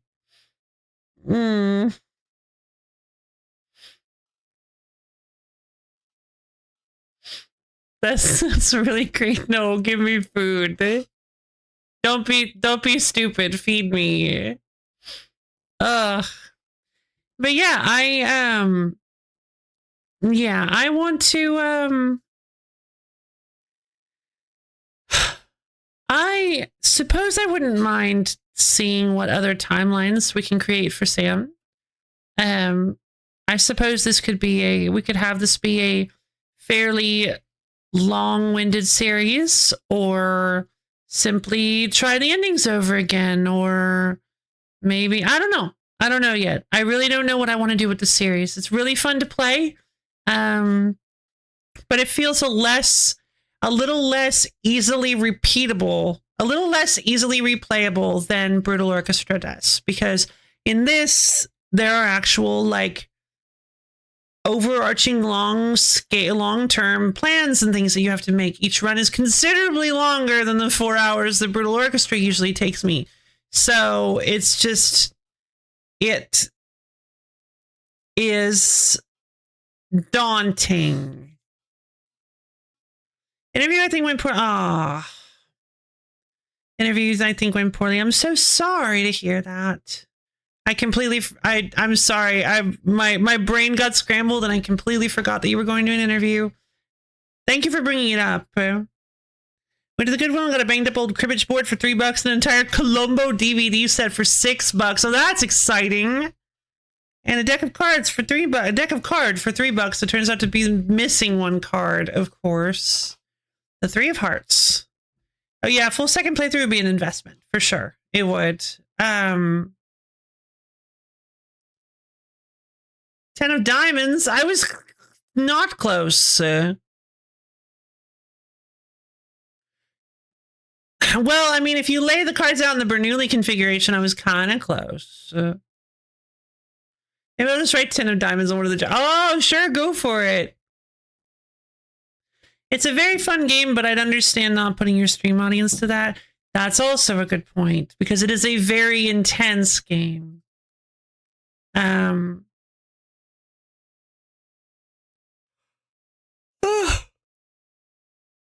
Oh, God. All right. I might end up laying down for a little while.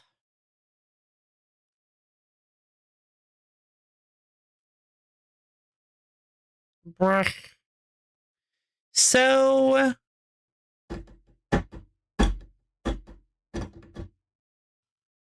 let's see.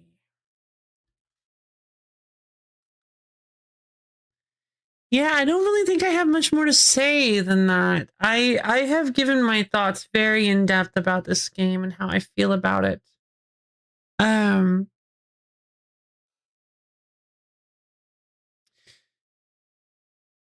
I think I'm not going to email Frankie, and I'm not trying to just do this as a cop-out. I've been keeping that in mind while I'm formulating these opinions. I don't think I'm simply doing this as a cop-out to not have to interact with somebody on the internet. I do think that I'm starting to see a little bit of the vision behind forcing you to sacrifice Cinnamon. So it does feel like it might be a little bit disingenuous at this point to argue for it getting a workaround added in when I'm kind of on the fence now. It feels a little bit disingenuous to vehemently argue that you should definitely put an alternative in when I'm starting to understand the potential vision behind forcing the players to make that decision. It stinks and I don't like it, but there's plenty about this game that stinks and I don't like, but isn't necessarily a bad thing and still makes it a good game. I've talked about this before in like the second or third Look Outside stream. Maybe it wasn't even that early, it was right after Ernest died. That I definitely feel I definitely keep coming back in my head to the line from H Bomber Guy's Pathologic video. Does a game need to be fun in order for it to be good? Throwing an ore up into the air, it flies away. I'm not saying that Look Outside isn't, and I want to clarify that I'm not saying Look Outside is not fun. I'm not saying that Look Outside is brutal and painful to the extent that Pathologic is, but I'm saying that it does bring to mind that concept. The Drakengard conundrum. Good for because there are moments of this game that I did not have fun experiencing. Ernest dying, being betrayed in the fungus area, having to in the fungus mold mushroom area, having to sacrifice Cinnamon. There are a number of moments in this game that I did not have fun doing, but I cannot deny that narratively they are very powerful and they still contribute to, they help the game still be good. Like, the game is still good, and they don't need to be excised from the game just because I did not have fun doing them. They still are good. Well, they are still well written, very interesting moments. They're just painful. And that's the thing, is that stories sometimes just are painful. It helps you. It's a different kind of emotion. It's like the different side of a coin. Like, it's a good question, a good thing to ask. Like, should video games never include any painful moments that are difficult to get through? Because you've got movies and books like that, and people still consider them rather good. It's good, full of possibilities. It is. Plenty of choices. So, yeah. Whew.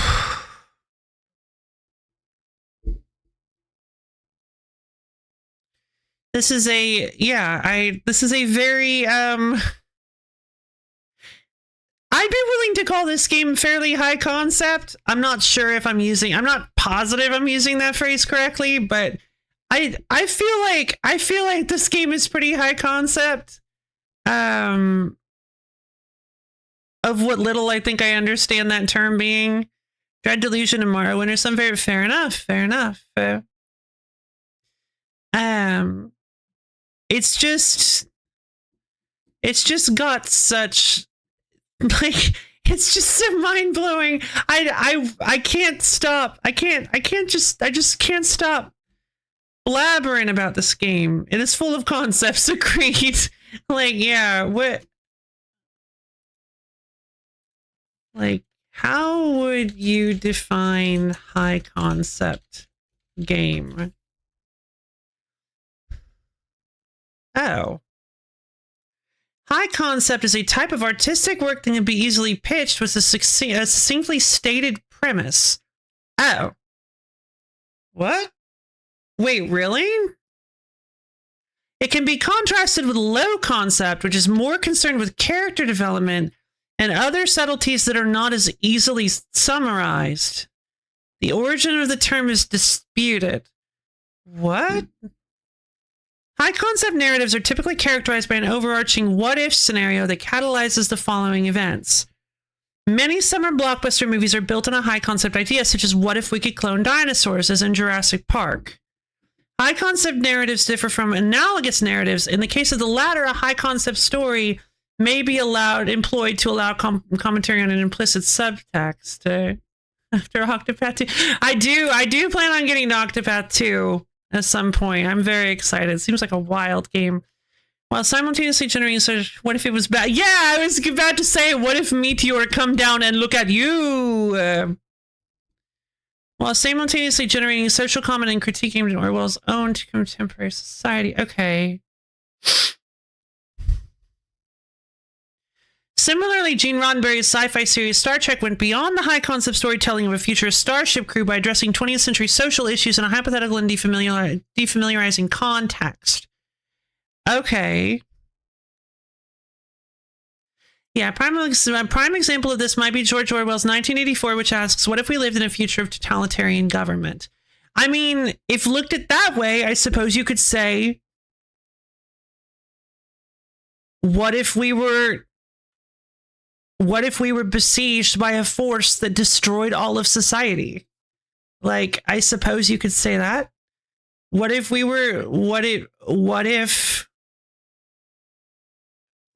everything just, I don't, character development, other subtleties. I think it probably counts. I guess the idea is that high concept is more so what? High concept narratives are stories that feel like they start from a single point, a single question, a single event, and just blossom outwards, while low concept is more like each point is very distinctly written. It says low concept more concerned with character development. What is low concept media?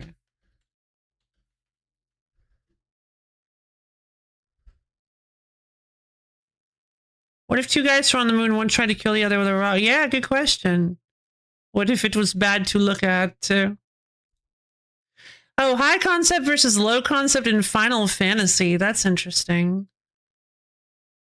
According to the Wikipedia definition, high concept refers to, we literally just read it. Okay.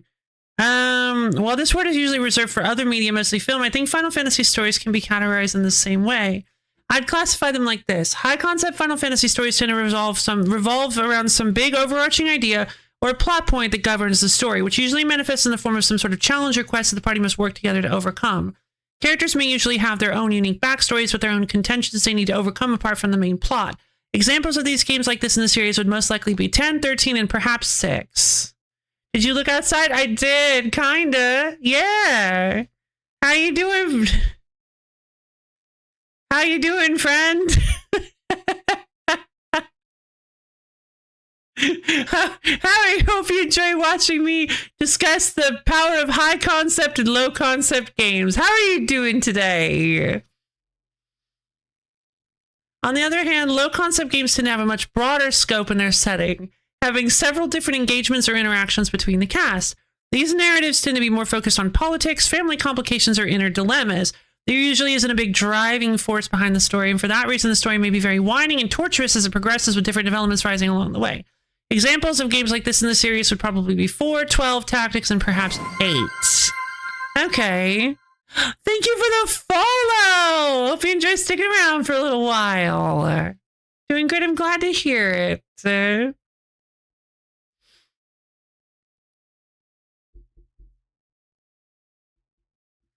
Let's see. Of course, Final Fantasy stories are quite unique among the industry, and there may not be a simple way to label them. I've personally found myself more attached to high concept stories. How would you pronounce my name? You caught that, did you? Fab. Can I call you Fab? I would really appreciate that.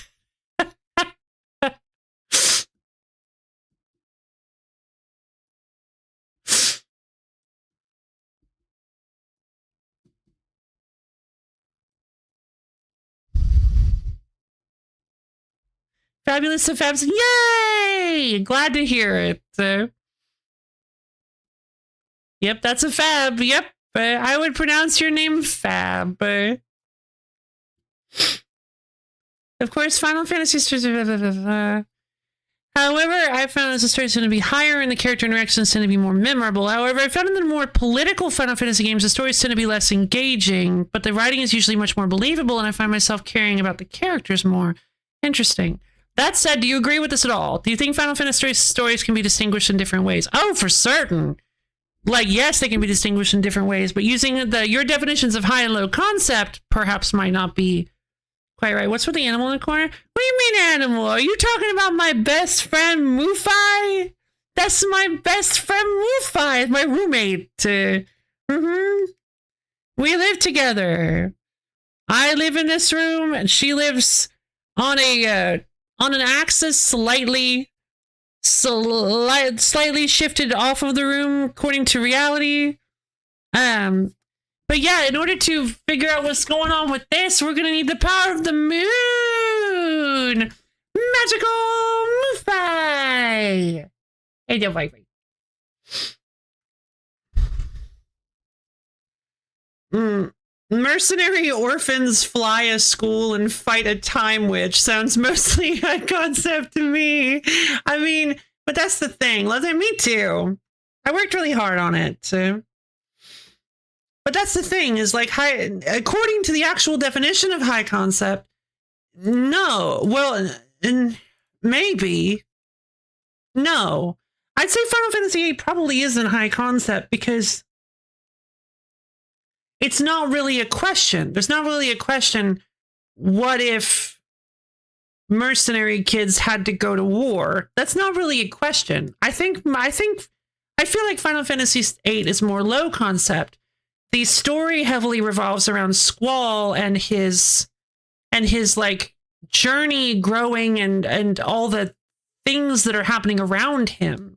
It's more of a character focused kind of thing. But does that mean that character focused stories necessarily qualify as low concept rather than high concept? Also, I guess it's based on the focus. Also, like, I feel like people are kind of acting like low concept is worse than high concept because it sounds like you're saying I don't think low concept is necessarily worse than high concept. I don't agree that. I think the naming is a little bit off because low concept does sound like a negative thing, but I don't think there's anything wrong with low concept if that's the idea, is that you're simply writing, not simply, but you're writing a story more around complicated character interactions and it being a character story. Like, would you consider Pokemon high concept because it asks the question, what if we lived in a world? What if you lived in a world of fantastical creatures and had to go on an adventure? Or would you consider it low concept simply because it's just you traveling the world and experiencing all these twists and turns and getting kind of thrust into different situations? I guess you could call Pokemon high concept. I don't know, because it doesn't feel like what I feel like they're saying low concept is, which is considerably more tangled and designed feeling. Because it doesn't. It really does feel like it asks the question, what if you had to travel the world with a little creature on your shoulder? Like, I can't believe I'm saying that, but it does kind of feel like that's the case. Because again, high concept, you think, oh, it means it's far more. It's high concept is like advanced writing, but again, that does lend credence to the idea that I don't think that high concept is any better inherently than low concept.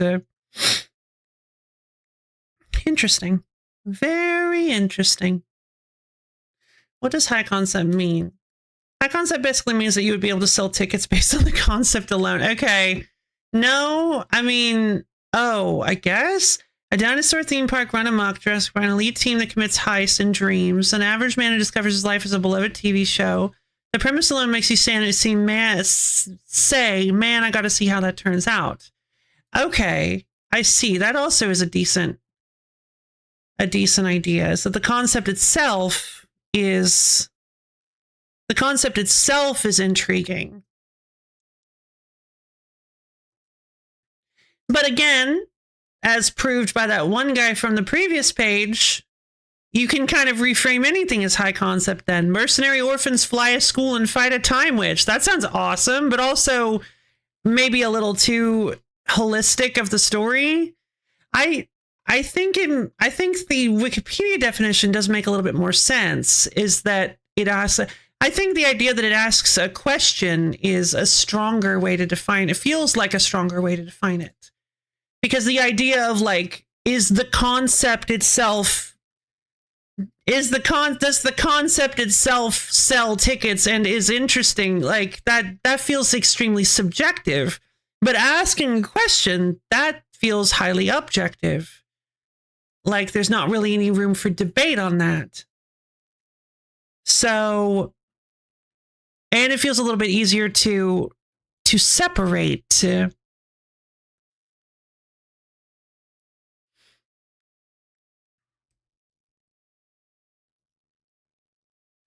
Like, it's kind of interesting to think about. Final Fantasy V, would that be? How would you classify that? What if the world started to fall apart? Like, how granular do you get? I think Final Fantasy V would probably be more considered low concept, because there's not really some major question that the product is asking.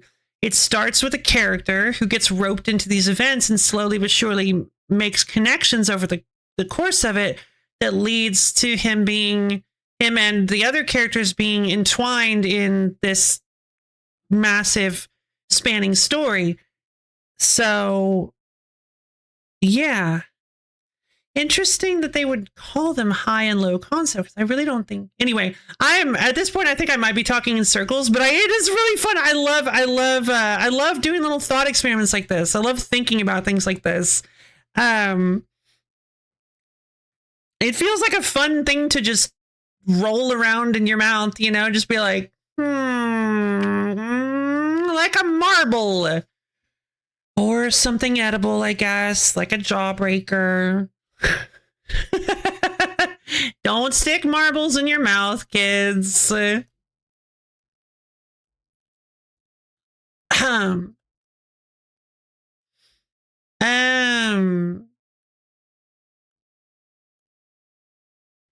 yeah, I think that's going to be it for today. Ball bearings are better for you. No!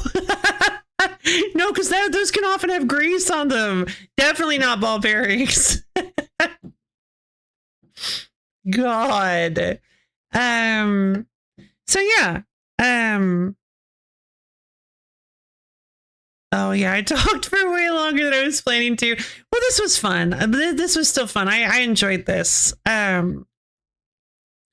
That was a little bit. I think that was a little bit of the talking that I needed to get out of my head to feel a little bit better. So I think we are going to be playing some more Look Outside next week. I'm not really sure how we're going to do that, but I'm not really sure what direction it's going to go in. But we'll see. So yeah. Thank you again, everybody, for coming. And yeah.